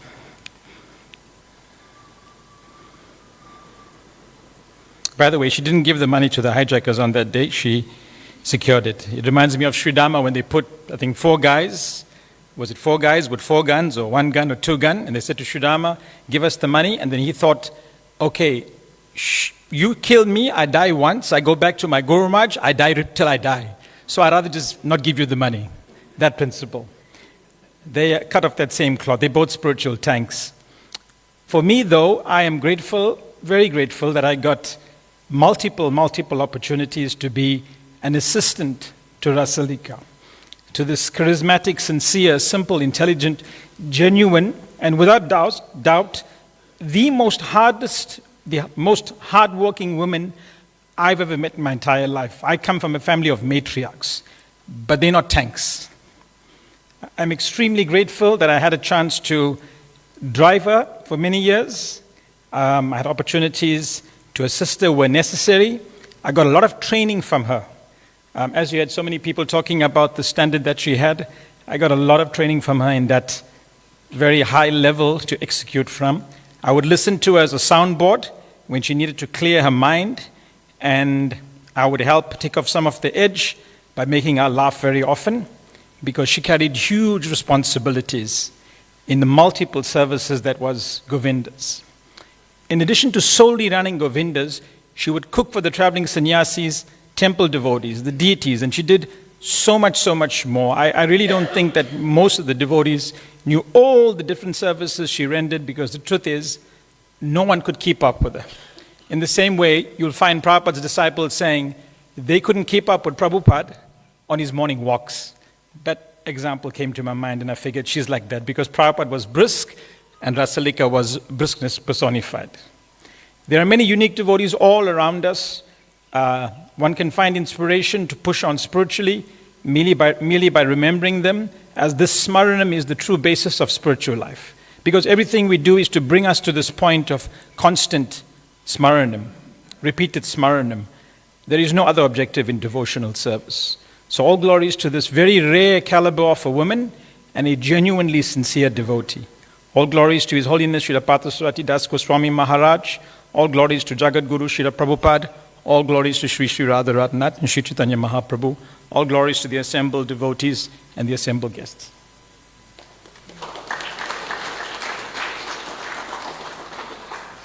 Thank you very much, Krishna Chandra Prabhu. So I would like to ask Nikunja and Sukumari Madajis to be in readiness. Nikunja,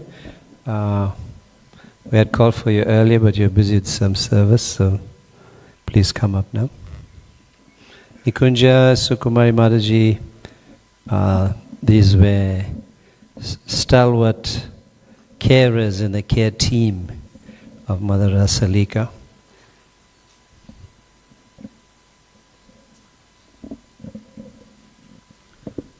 Om Jnanatimirandasya Gyananjana Shalakaya Chakshurmiritamena Tasmai Shri Guruve Namaha. Namo Vishnu Padaya Krishna Prastaya Bhutale Srimati Parthasarati Das Goswami Iti Namine. Das Goswami Vande Nambajam Shamshaya Yam Yete Se Goradasya Stapakam Shrutavatsalam. Namo Om Vishnu Padaya Krishna Prastaya Bhutale Srimati Bhakti Vedanta Swami Iti Namine. Namaste Saraswati Devi Gauravani Pracharine Nirvisesha Shunyavadi Prastacha Destatarine. Namo Om Vishnu Padaya Krishna Prastaya Bhutale Srimati Rasalika Prabhu Iti Namine.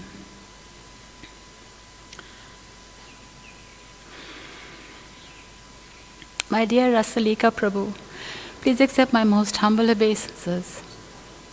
All glories to Guru Maharaj, all glories to Srila Prabhupada, and all glories to all your endeavors in practicing Krishna consciousness and creating good fortune by giving Krishna consciousness to others and being guided by Guru Maharaj for the past 52 years. I remember in 1992 this elegant, well-dressed devotee coming on the weekends to stay at the temple and serving. You got a very big heart. You had a very big heart and always very friendly and a beautiful smile. You kept a very low profile and was always in the background. You took our spiritual master's instruction very seriously.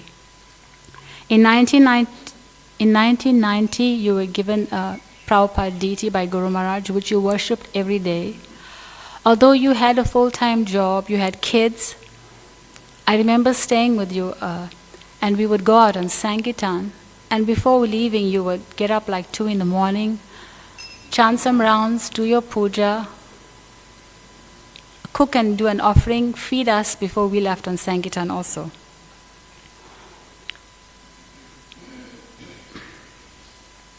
In 1997, our first trip to Vrindavan, Mayapur and Jagannath Puri was awesome.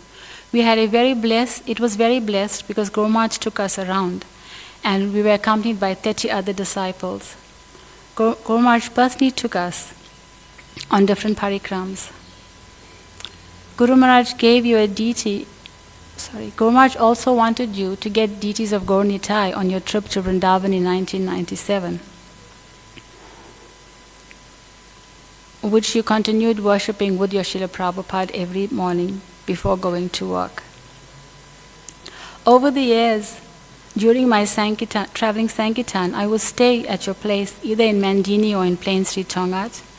It was amazing to still watch your schedule, rising early around 2, chanting some rounds, doing your puja.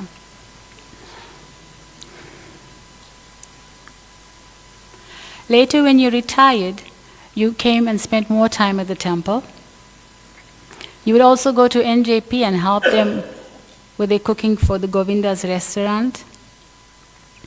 So when you retired, you also would come with me on Sankirtan and inspire me and also take me to all my donors that I have, most of them. Rasalika actually introduced me to them. She knew many people and she was such a great inspiration, and I learned so much from her.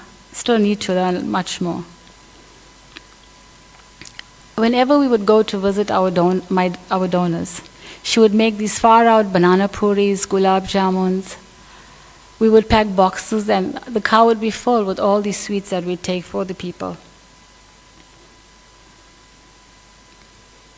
Later, Guru Maharaj asked her to spend more time at the temple, and you came in 2007 to help with Govindas and never left the temple since then. Your cooking was out of this world and blessed by the hands of Srimati Radharani. Life was not easy for you, as you are as solid as a rock and fixed in your instructions from Guru Maharaj. You had implicit faith in the process. Your passing away was extraordinary, and you taught us the art of dying. Last Sunday, your room was turned into Vrindavan. Swarup Damodar Prabhu arranged it very nicely. The deity of Guru Maharaj, the Govardhan Shila, and the Gaurnitai, which he served for many years, Tulsi Maharani, a picture of Guru Maharaj and Srila Prabhupada were on the altar, and they were 50 centimeters in front of her, and which she would see constantly. The deities never left. Only when the deities had to be given their bath, that they left her side. They were with her 24 hours.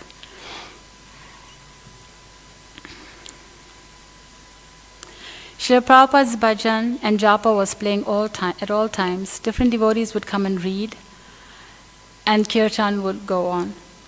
Guru Maharaj also instructed that we read Chaitanya Charitamrita, Ancha Leela, the passing of Haridas Thakur, which was done a few times.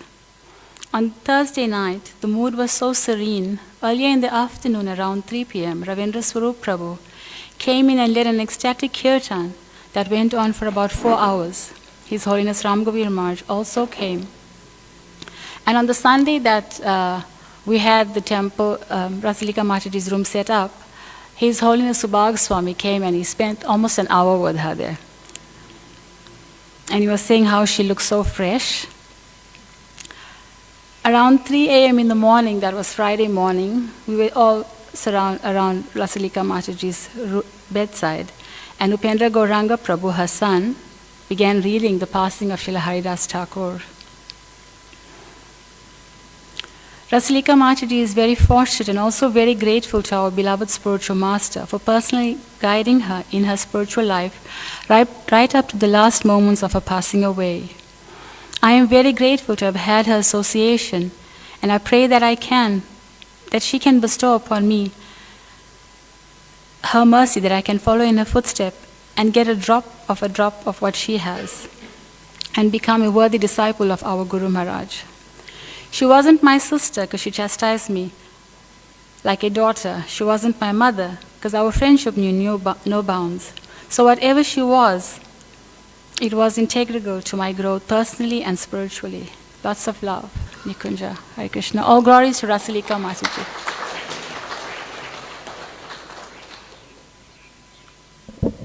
Thank you very much.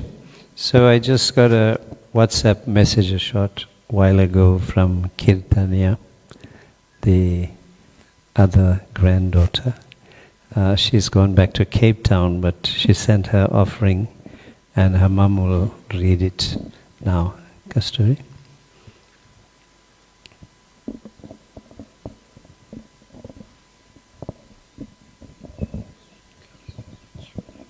Hare Krishna, everyone. I wasn't wanting to come up today, but my daughter, Kirtanya, had to leave urgently because her son was unwell, and she couldn't be here today. So I've just received her message now, and she says, I want to speak today about my grandmother, Ava. To many people, she was elegant, devoted, and deeply spiritual. And she was all of that. But to me, she was also someone who spent her life quietly taking care of everyone around her without ever expecting anything in return. Ava devoted 48 years of her life to the service of Krishna and his devotees. That devotion wasn't just something she practiced, it shaped how she lived every single day. She expressed her love through service, through cooking, caring, and organizing, showing up, and always making sure others were looked after. Festivals were a perfect reflection of who she was. Her home will be filled with trays of sweetmeats and cakes, and every surface covered. Okay, I remember that. There was a lot of cooking and baking. She did this mostly on her own, working late into the night. She never complained. She was just happy to serve. Before Rathayatra, she would wake up early to care for the deities and cook for them first, then started finishing up cooking for Govinda's tent. And somehow in the middle of all of that, she always made time for me, making waffles and ice cream before heading off to the festival, where she would spend the entire day helping to run the Govinda's tent alongside the same devotees faced years after years. That was Ava, constant, reliable, rooted in service. In her final days, I had the privilege of taking care of her for 5 days. That meant so much to me. I love being able to take care of someone who has spent her entire life taking care of everyone else. It felt like a quiet, full circle moment, a chance to give back, even in the smallest way, to someone who gave so much of herself so freely. Even though her love for Krishna never faded, someone who doesn't eat and barely drinks for almost 2 weeks has very little energy to do simply involuntary movements. I would read Sri Chaitanya Bhagavat daily, and speaking for almost an hour, I stopped, and she just frowned, and her way of wanting me to continue. That was Ava until the very end, steady, devoted, unwavering. Ava touched so many lives. She was a mother or Ava to everyone. Today we will miss her deeply. I will miss her deeply. But we are always incredibly fortunate to have been loved by her, guided by her, nourished by her. Ava showed us that a life lived in service never ends, and her love, her example, her teachings will continue through all of us in the way we do things today. To my beautiful Ava, I hope you're making gulabs for Krishna and Balaram. I love you dearly, and thank you for letting me take care of you for a change. Oh my gosh, she says, your favorite grandchild. Okay, there's no fighting with your sister. I think this moment I just want to say, having Mother Rasalika as not just my mom-in-law, but a role model, she showed through example love in action, and everyone felt her presence. She loved everyone, and she got to them through their stomach, she got to their heart. And I think Krishna has given such an amazing devotee the opportunity to come to him in the most special way that every one of us will wish for. And that is testament to a life dedicated to him. So Krishna promises that his devotee will never perish. And you see that in the way Mother Rasalika left her body to eternally enjoy that same service with Krishna. So I take from this today, and I hope all of us do as well, the change and in our consciousness and our determination through every endeavor is to please Krishna and be that instrument of love and care. And the epitome of that today, we celebrate Mother Rasalika. So I thank you, everyone, and I'm most privileged and grateful for the little I did to serve Mother Rasalika. And I'll always be indebted to her. And I'd also like to say thank you to Upendra for being such an amazing son And he's just like his mother, stand at the background, but do lots. So thank you.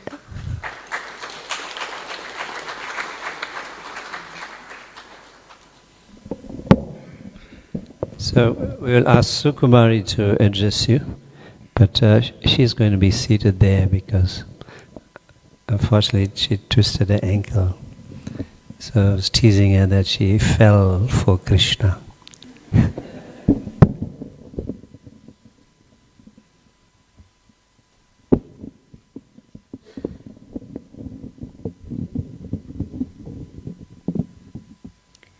Dearest Rasalika, please accept my humble obeisances. All glories to Guru Maharaj, all glories to Srila Prabhupada, and all glories to your amazing services.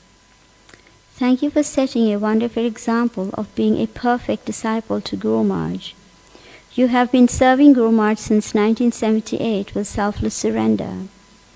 You had high standards in serving Srila Prabhupada and Gaur Nitai, even when you didn't live in the temple. Your faith in chanting the holy names was so deep that even when you couldn't speak, you still moved your fingers as though you were holding your beads and chanting. Even when you passed away, your fingers showed that same. When you were faced with challenges, you immersed yourself in more devotional service and chanting of Krishna's holy name. How pleased and proud must Srila Prabhupada and Guru Maharaj be with you. When you served in Govindas, you never let any devotee or worker who missed breakfast or lunch go away hungry. You took care of everyone as your own family, even using your own Lakshmi for paying for prasadam. You were never shy to mention to the managers that you gave out free prasadam to devotees, especially to those who went out on Sankirtan and came out late. When Radhesham Prabhu visited you a few days before you passed away, you were so happy to see him. When Bhakti Sarvagya Gauranga Swami visited you on his last trip to Radharanath, he kept mentioning how you took such good care of him when he was at the Sri Sri Radharanath temple. Patitapavan Nitai Prabhu also reflected on the times you served him and the Sankirtan devotees such nice prasad. Service to Vaishnavas and chanting the Lord's holy names are so dear to Guru Maharaj. You have truly imbibed the mood of our dear Guru Maharaj. I pray to follow in your footsteps, just as you have always had me by your side growing up, teaching and guiding me on various aspects of life. Please continue to do the same from the spiritual world. Your grateful and indebted niece, Sukumari Dasi. Hare Krishna.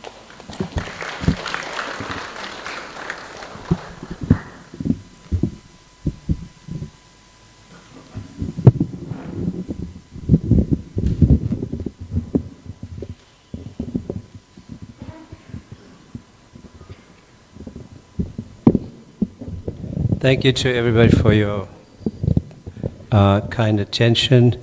So we have just 3 of our speakers left. And I just want to mention that Sukumari and Nikunja, they make a formidable team in many things, and they were very, very central, integral to the care of Rasalika Mataji, prior to her being sick, as well as more intently from the time she got ill about 3 years ago. So it's my pleasure to call Swarup Damodar Prabhu, who has been our temple president here as well, and had to relocate so that he could serve Giriraj Swami on a personal capacity. And he has had a wonderful relationship with Rasalika Mataji as well.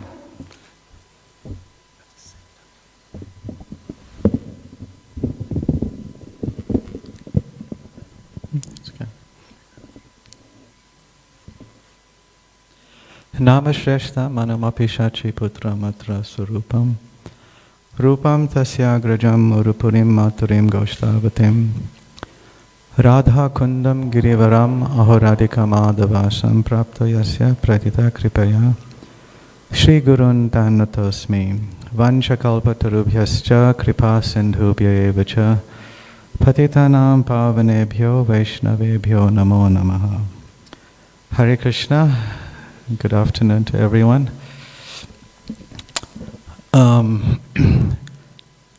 It's described that one who is fortunate is born in Vrindavan, but one who is more fortunate lives in Vrindavan, but the most fortunate get to die in Vrindavan. Nothing against Tango Tongat, don't mind me. I could get into trouble for this, but that's okay. But Rasalika was born in Stanga. But she chose, on the inspiration of her spiritual master, to live at the Shri Shri Radha Radhanath temple, which is not different from Shri Vrindavan Dham. That's my personal conviction. And by the grace of Krishna, the grace of Shri Radha Radhanath, Shri Chaitanya Mahaprabhu, she was granted the greatest of all fortune to pass away in Vrindavan, in her room at the Shri Radha Radhanath temple. That is not common. That is not common. And if we have time, I'll point out the result of that uncommon fortune that she had. Also, Srila Prabhupada teaches us, summarizing the teachings of Srila Rupa Goswami, that there are three types of happiness that one could experience in this world. One is material happiness, the next is spiritual happiness, and ultimately the greatest happiness one can experience is devotional happiness. Material happiness is that fleeting happiness which people experience based on the focus being themselves, how they can better enjoy their senses, or how they can fulfill their material pursuits and that of the extensions of their body, their family, their society, their race, their gender, whatever. Spiritual happiness, Prabhupada describes to be the happiness that one gets from emancipation, being free from the sufferings of this material world, achieving a sense of transcendental peace, which can be achieved by merging with the Supreme, which much of religion is focused on today. But the ultimate form of happiness that is described by Srila Rupa Goswami is devotional happiness, bhakti, devotional service to Krishna. The difference between bhakti yoga and material happiness or spiritual happiness is that in material happiness and spiritual happiness, oneness with God, is that the focus is oneself.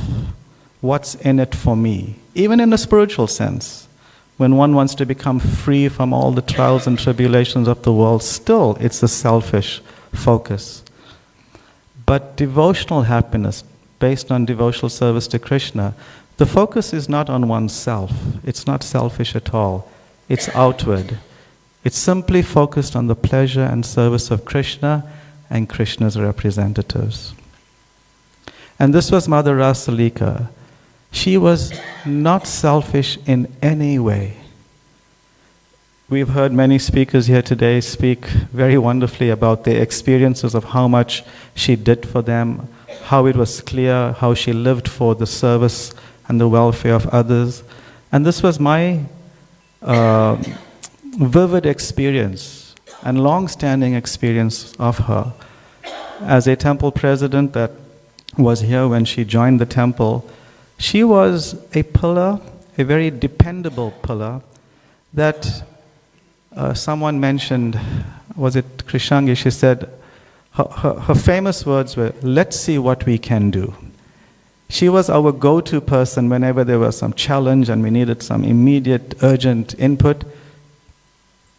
Mother Rasalika was the person to go to because she was selfless, not a selfish bone in her body. To me, selfishness comes very naturally. So engaging with her sometimes was difficult because I would always try to see it from my point of view and how a certain process or decision would benefit my way of thinking. So often we would gently clash because she had a broader perspective. What's in it for Krishna? And this is a great lesson that we can take away today from her. How to become selfless. And that is the meaning of a pure devotee. A pure devotee is always willing and quick to put aside their own needs, their own welfare for the pleasure of Krishna. This was her mood. Coming back to the point of bhakti yoga or devotional happiness, we find that in some immature types of devotees are, they get the idea that we need to negate or harshly renounce family ties, friendship ties. But we've heard from the family members of Rasalika that they never felt that they were now renounced from her, or that she was renounced from them. They never felt that, because Rasalika Mataji, as a true devotee, in the spirit that Srila Rupa Goswami speaks about, she didn't negate all her connections. Rather, she embraced them all in Krishna consciousness. She embraced them all. And as a result, those persons that had a familial connection with her, unknowingly were so benefited, even over monthly coffees and cheese toast. They were so benefited. I had that experience with her too, coffee and decaf coffee. Just to clarify. Very benefited from her. Because she had this ability to just embrace. She was not a nati as the Mayavadis are. Just push away everything so I can focus on Krishna. She saw her service to Krishna as embracing everyone in the service of Krishna. So she loved everyone in that spirit. And the culmination of that is what we saw just a few days ago in her most amazing passing. Every few hours over the last few days, I just keep going back to that whole experience, the last few hours. Of course, it was, I would joke almost every time I would enter the room, because we were wondering, when is this going to happen? Because no normal mortal person should have lived that long without taking food and any water. And I would joke, well, what's your plan today? What's your plan today? Because we were all bewildered, didn't understand what she was up to. But in that last few hours, it was just something special descended. And Parthasarthi Maharaj referred to it in the letter that we read from July. A few other speakers had also referred to it. And I reflect on the passing of Srila Haridas Thakur and how clear a parallel was experienced by us in that same passing of Srila Haridas Thakur 500 years ago. 500 years ago. There she was, as Haridas Thakur was on the floor. He took Lord Chaitanya's lotus feet and put it on his heart. She had Lord Chaitanya's actual shoes. When I say actual, I don't mean that's also actual shoes, but really 500 years ago, Lord Chaitanya wore these shoes. She had it on her heart. Haridas Thakur was gazing into the beautiful face of Lord Chaitanya.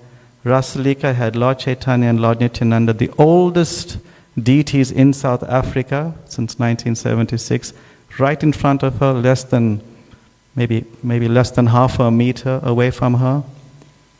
And that's how she passed away, while hearing the chanting of the holy names. Now that's perfection. That's perfection. And it comes from her nature of just being selfless. Being selfless.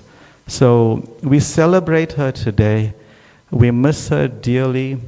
I don't know who's going to make mash and gravy like she did. Everyone's talking about all the culinary amazing dishes she made, and it was all exquisite. But sometimes even the simplest thing she made, who can make mash and gravy into a mess? You have to be a really stupid cook, right? Probably I would do that. But she took mash and gravy to another level, something as simple as that. So we miss her, and we pray that in due course, probably unlikely, but Krishna is merciful, so I'm sure he'll make it happen. But in due course, another Rasalika will appear that can then inspire future generations further and further in Krishna consciousness, just like we were inspired by her association. Jai, all glories to Her Grace Rasalika Devi Dasi.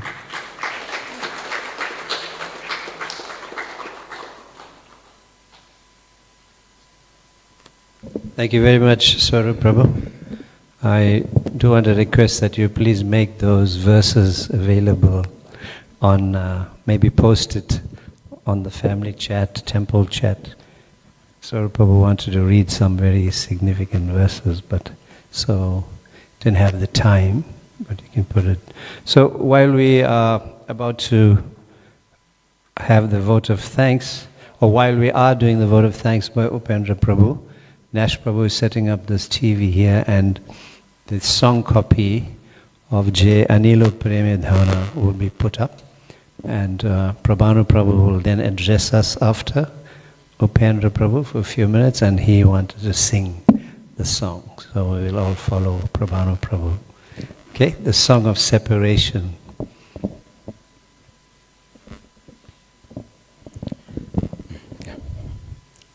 I want to say Hare Krishna to you all, and our humble apologies for running late, but we have a very awesome feast, as my mother would love that. And she would always say, that we'd rather just skip the prasad and go straight for the dessert. That was mom. She had like a second stomach for that. And as Swarup Prabhu was saying, mom was without food and water for several days. Actually, it was 10 days mom was without food and water. So it's unfathomable. Even mom, just passing, she has to go out gracefully. Nothing like my mother. Even from the background, she surprises and stuns everyone. And I stand here with heartfelt gratitude, to each and every one of you that has made this journey for my mom so pleasurable, so beautiful, and all we are really grateful for all the support all of you offered. I'd like to extend our gratitude to the Shishiradhana temple, the management, Shishi Radha and Krishna, Giriraj, Mahaprabhu, and Srila Prabhupada, and most especially His Holiness Parthasarati Das Goswami. I also wanted to thank Patricia and Mabongi. They took such wonderful care for mom over several years. They just were at mom's side all the time, taking beautiful care of her, nurturing her, and actually it'd be nice if you two could stand up and just face everyone, so everyone knows who's the famous Mabongi and Patricia.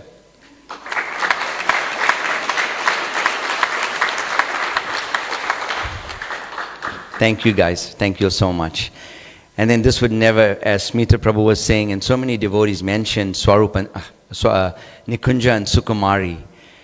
They were at mom's side every moment when she had to go to hospital or anything. They were there in a heartbeat. And that's why one of the reasons why Sukumari hurt her leg. We were wondering what's going to happen to all of mom's stuff. Some stuff we had to use for her care. And Sukumari is using it now because her leg is sore. She was actually telling me, what are we going to do with it? It's going to get lost. It's going to go to waste. And then there's Sukumari is using it. We were going to bring another wheelchair, but she protested. And Nikunja Mataji, thank you. We're so grateful. Really, my sister and I, we couldn't be more grateful for the two of you. And of course, Saurav Damodar Prabhu, always there checking on mom, reading to her, even reading over the phone, over video calls. We're really grateful for that. And Vibhu Prabhu and his family for making this journey, even also video calls with mom, just constantly supporting her and encouraging her. I also want to thank Dr. Umakanta Prabhu and Dr. Vrajahari Prabhu for their support. I want to thank Prabhanu Prabhu as well for all his support that he gave me and to mom and to the temple. Arvinda Prabhu as well, him and his family, and Smita Krishna Prabhu, thank you so much, Prabhu. And I want to thank my sister for coming and giving me support all the time, and my father as well for always asking and praying for mom, and to my wife as well, and my daughters for always encouraging me to stop everything. Don't worry, we got this. Just go to the temple and check on mom. And thanks to each and every one of you, for your support in words, in kindness, in whatever endeavors that you put together to make this this glorious memorial for my mom today. I really appreciate it. Thank you. All glories to my mother, Rasalika Devi Dasi. Hare Krishna.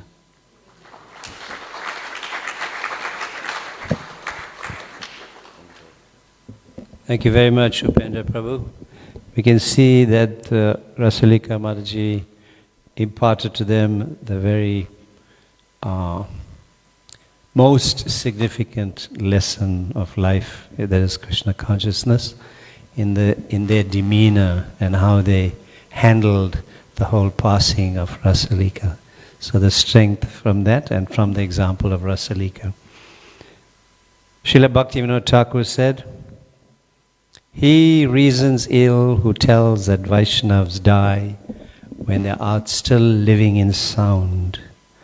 The Vaishnavas die to live, and living try to spread the holy name around." So the Vaishnavas never die. It's my privilege and honor to call Prabhana Prabhu, who's waited for so long. Prabhana Prabhu. Prabhana Prabhu will speak, and then he's going to lead us in the singing of this song, which is actually called Swa Prashada Bhagavat Viraha Janita Vilap, the song of separation and lamentation for the passing of the Vaishnavas. Thereafter, we will have the Aarti Guru Puja, will be led by Ravindra Prabhu, and then after the Guru Puja is Nishingadev prayers. So please be around for that. When it comes to the Guru Puja, then I will explain to you what we'll be doing then.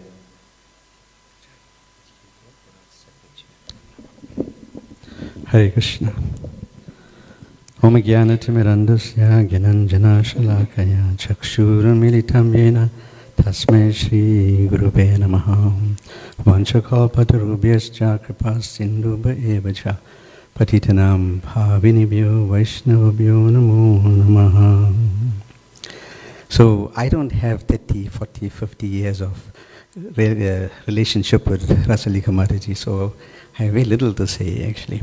But the one thing that I really would like to say, when we talk about people dressing up in or presenting themselves in a stately way, so Rasalika Mataji was that kind of personality actually. Whenever you saw her in any circumstance, whether she was cooking or she was serving or she was doing whatever she looked perfectly impeccable. All the time actually. In our society that's really hard to get actually. It's very difficult. Because Mataji is, because they're doing so many things, trying to multitask, it's impossible to be like that. But Rasalika Mataji was like that all the time. Whether she was in the midst of cooking, whether she was in the midst of serving, whatever activity it was, she was impeccably attired actually. And she reminds me of that, when you talk about stately people in the British culture, that kind of personality she had actually. Strong, determined, and when she was here at Radharadhana temple, heading up Govindas, she very kindly agreed to come to New Jagannath Puri and help us in the restaurant as well actually. So she'd come daily at her own cost just to help, guide, give advice on what we could, what we shouldn't do, where we can improve, where we are struggling. So that kind of relationship I heard there. I didn't have all these different prasadam things actually, unfortunately. I think because I stay on the other side of the river, it didn't get that far, But whenever we did meet, it was always very polite, very kind, very gentle woman actually. I have never seen Mataji get angry in all the time that I've known her. Even in the midst of a festival where, at Rath Yatra, everything's like a train smash, It everybody wants everything now, not even 1 minute later. But she was calm, cool, collected every single time, actually. And for me, that was very important, actually. And that's the memory that I'd like to carry. I was telling Upendra Gauranga Prabhu that he disappeared now. So I'm just going to hang on to his daughter because he has a connection in the spiritual world. So hopefully when he gets taken, put a good word for me, like that, actually. But, yeah. So therefore, I thought it would be best, the best service I could do if I can do it properly, is to try and sing this bhajan for Rasalika Mataji, and hopefully it will give me some benefit from her spiritual strength, actually. Hare Krishna.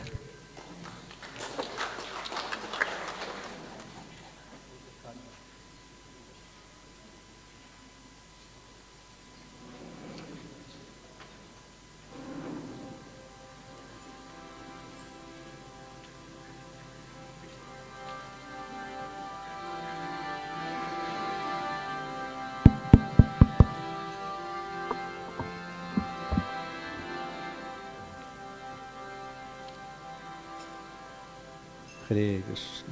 Hare Krishna.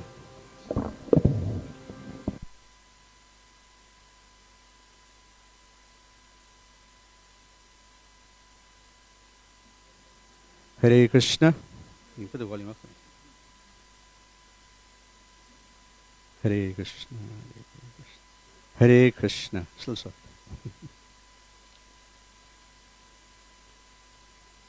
Jayanilo premadhanam karuna pracho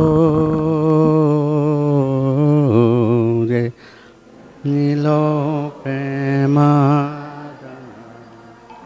karuna pracho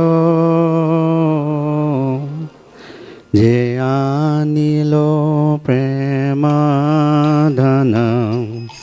Karuna pracho Jaya Nilo Premadana Karuna pracho Heno Prabhu Kotha Gila Charya Thakur Heno Prabhu Kotha Gila Charya Thakur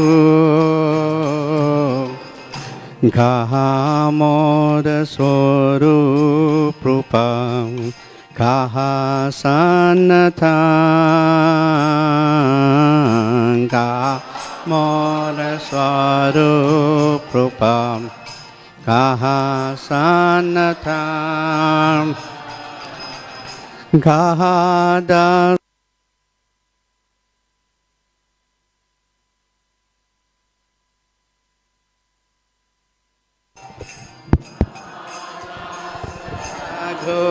Natha Patita Pavam Kahadas Raghu Natha Patita Pavam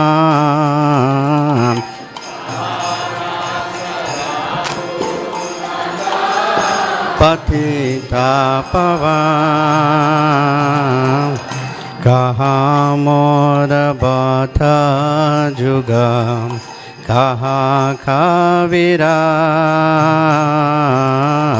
Kaha Moda Bata Jugam Kaha Kavira Eka Kale Kota Gila Goranatara Eka Kale Kota Gila Goranatara Pasana Kutibo Matam Anale Pasibu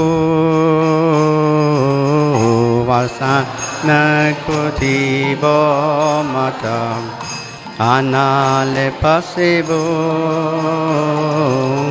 Goranga Gunera Nidhi Kota Gila Pavo Goranga gunera nide kota gela pabo se sabha sangira sange jekho hilo bila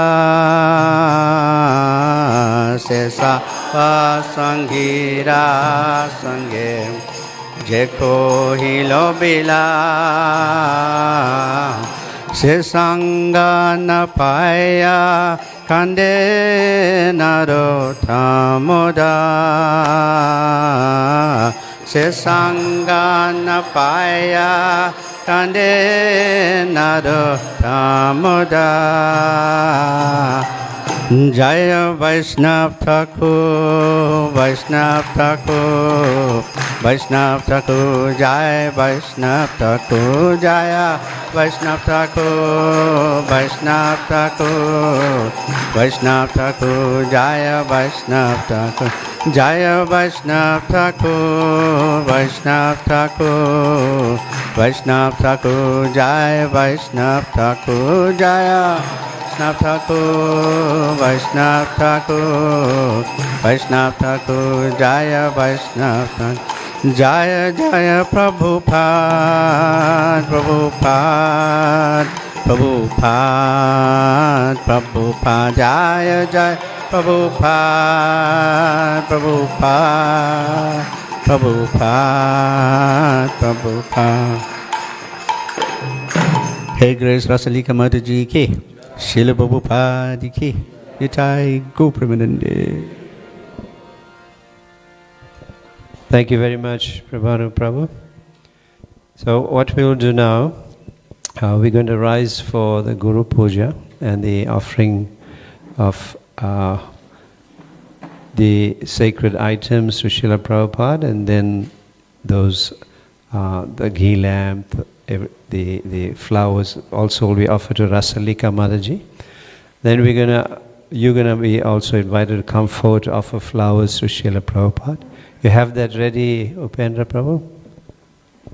Kasturi Mataji, can you please check? Flowers are there and somebody will be able to organize that. So we want to ask you to rise very gently without hurting yourself, Sukumari. And then please stack up the chairs. The chairs on this side, on the Mataji side, can go on the back. And some of the chivalrous males can help. And the chairs on this side can come here.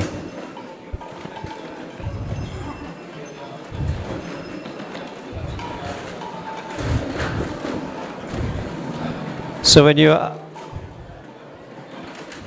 Okay, we'll just wait for the chairs to be stacked.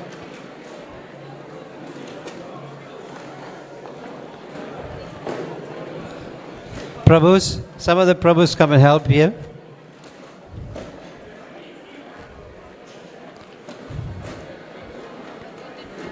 Thanks, Asara.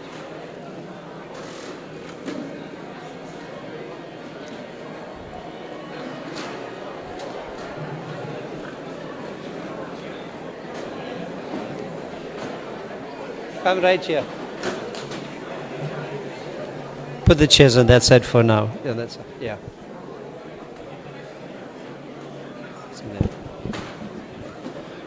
Hare Krishna.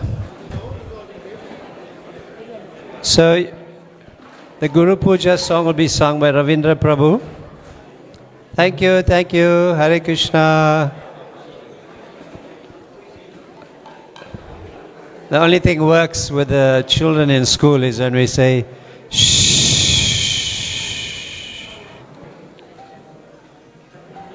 Thank you.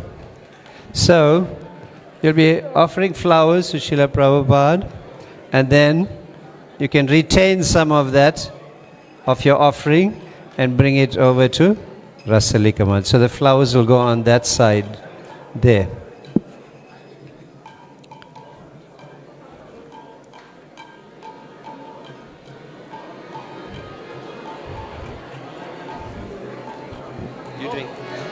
Blow the conch. Let's start.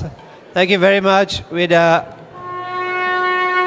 please give this your very dignified attention now. Thank you. Hare Krishna. Let's settle down and focus on Guru Puja.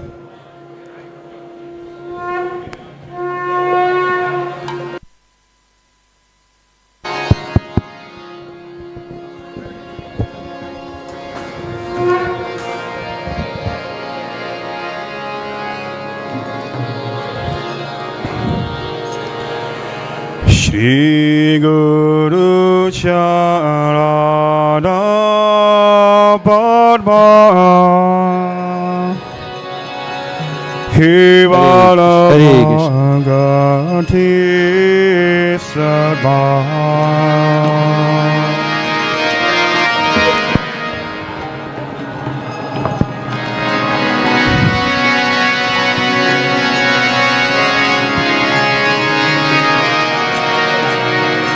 Shri Guru Charana Padma Hivala Bhakti Sarva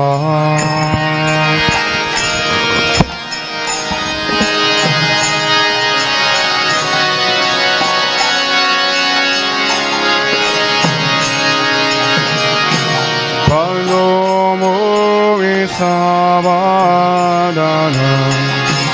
Ate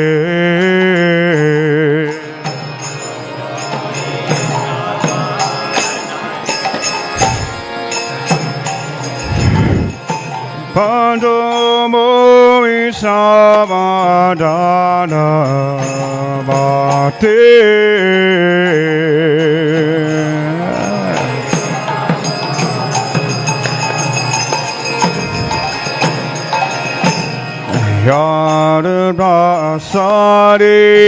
Rasalika Himavato Yaja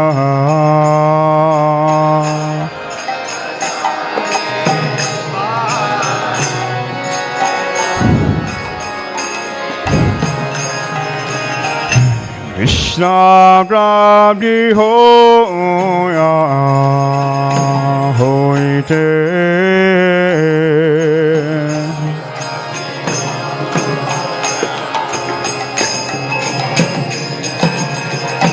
Krishna Prabni Hoya Hoite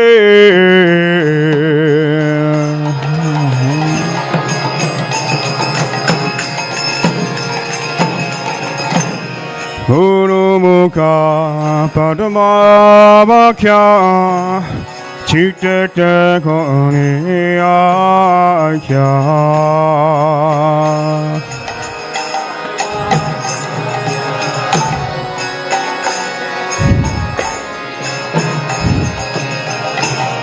Harana Gori Yomane Hasha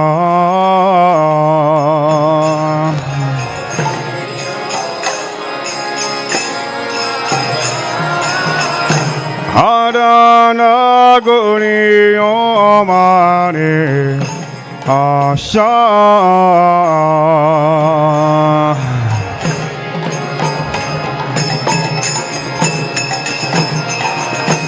Shri Guru Charani Nati Hesi Udavagati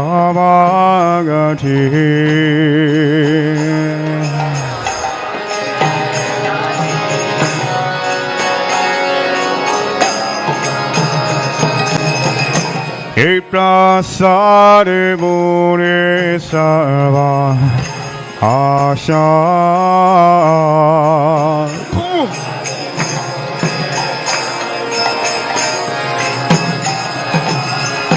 He prasade Bure Sarva Asha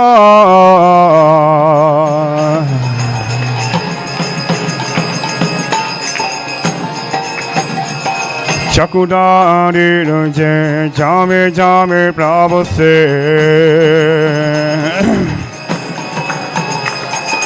Divengani Devakashiro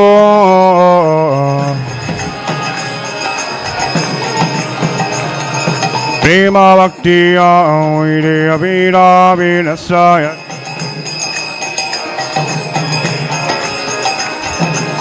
Didenga Jaharacharito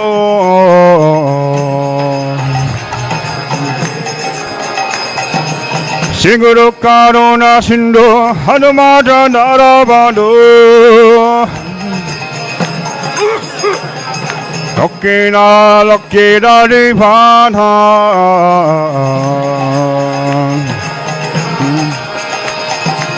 Ha Prabhu Koridoya Jaya Mone Padachaya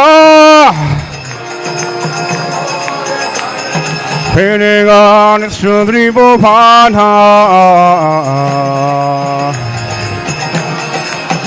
Srila Prabhupada Patita Bhavana Jaya Jaya Prabhupada Prabhupada Prabhupada Prabhupada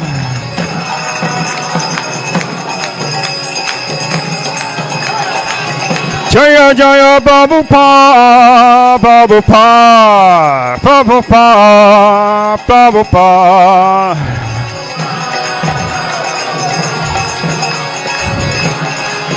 Hare Krishna Hare Krishna Krishna Krishna Hare Hare Hare Rama Hare Rama Rama Rama Hare Hare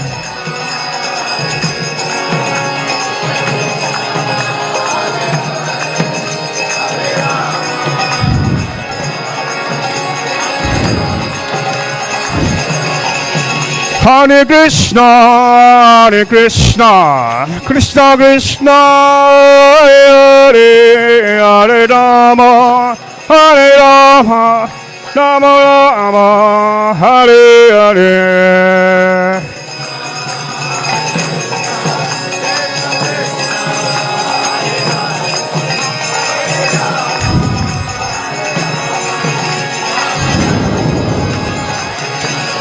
Hare Krishna, Hare Krishna, Krishna Krishna, Hare Hare, Hare Rama, Hare Rama, Rama Rama, Hare Hare.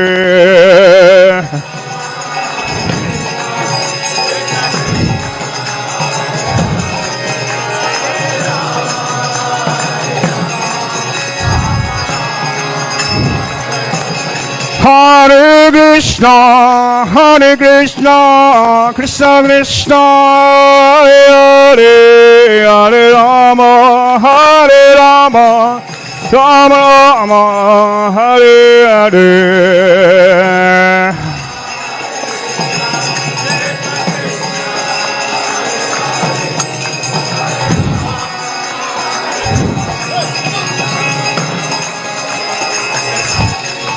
Hare Krishna, Hare Krishna, Krishna Krishna, Hare Hare, Hare Rama, Hare Rama, Rama Rama, Hare Hare.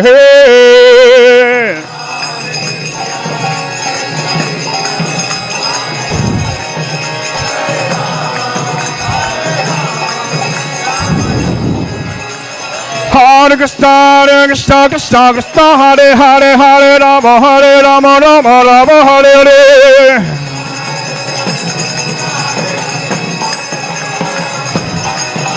Hare Krishna, Krishna Krishna, Hare Hare, Hare Rama, Rama Rama, Hare Hare.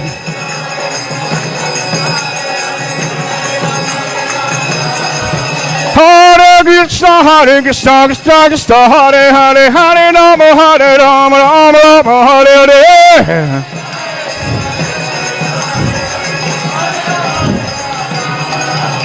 Hare Krishna, Krishna Krishna, Hare Hare, Hare Rama, Rama, Hare Hare.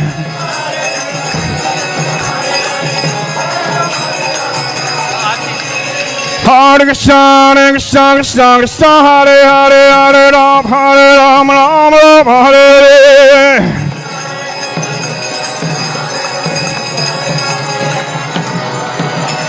Hare Krishna Krishna Krishna Hare Hare Hare Ram Ram Ram Hare Hare.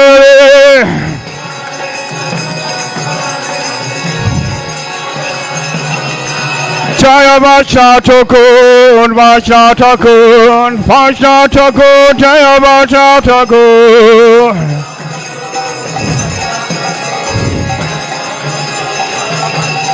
Jaya Prabhupada, Prabhupada, Prabhupada, Jaya Prabhupada.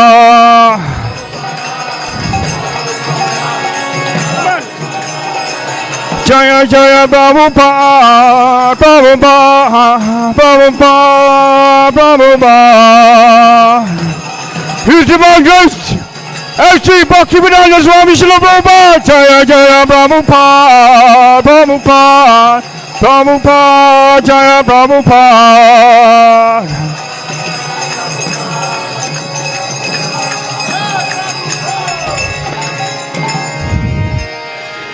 Vanchigabhatrubhyasya kripasnubhyavaccha Paritana pavanabhyo Vaishnavyo namo namaha.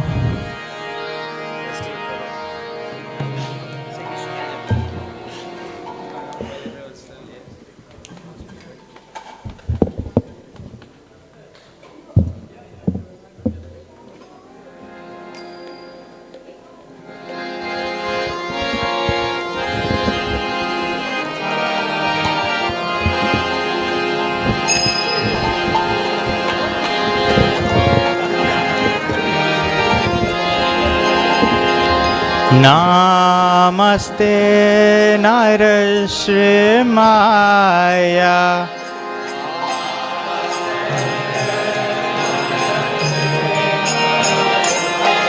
Pralay Delay Dedayine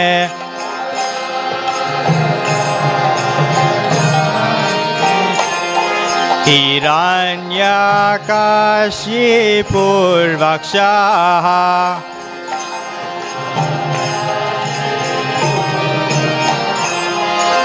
Silatankanakalaye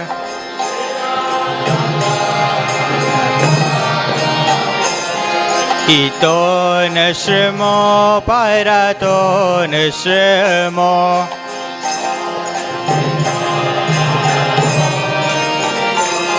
Yato yami tato nishimo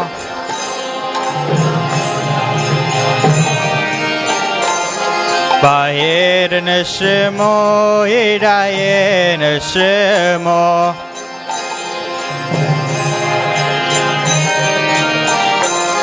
Narashima madim sharanam prapade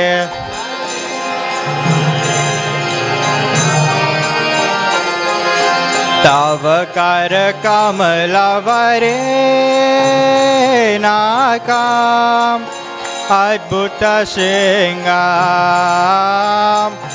Dalita hiranyakashipo Tano bringam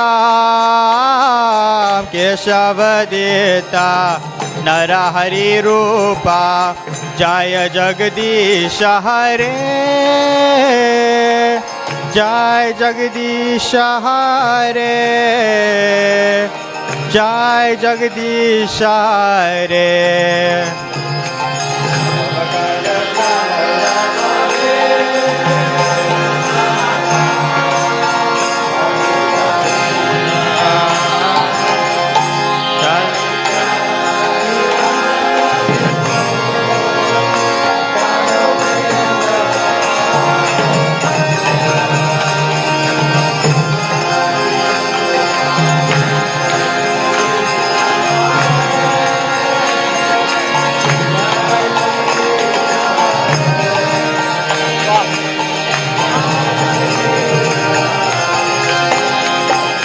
Tavakar kamalavare Pinakam Adbhuta Singam Dalita Hiranyakashipu Tano Bringam Keshavadita Narahari Rupa Jai Jagadisha Hare Jai Jagadisha Hare Jai Jagadisha Hare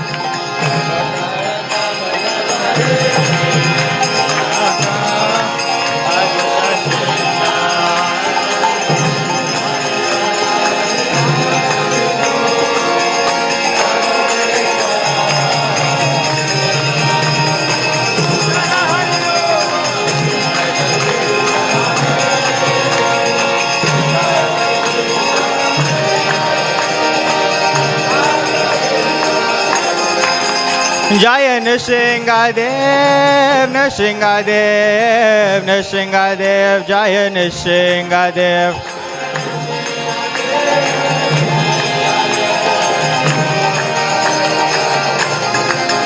Jaya Prahlad Maharaj, Prahlad Maharaj, Prahlad Maharaj, Jaya Prahlad Maharaj.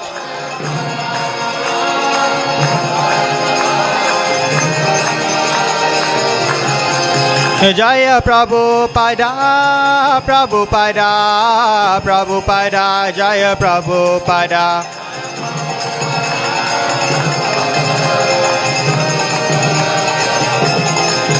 Nitai Gora Hari Bol, Hari Bol, Hari Bol, Gora Hari Bol.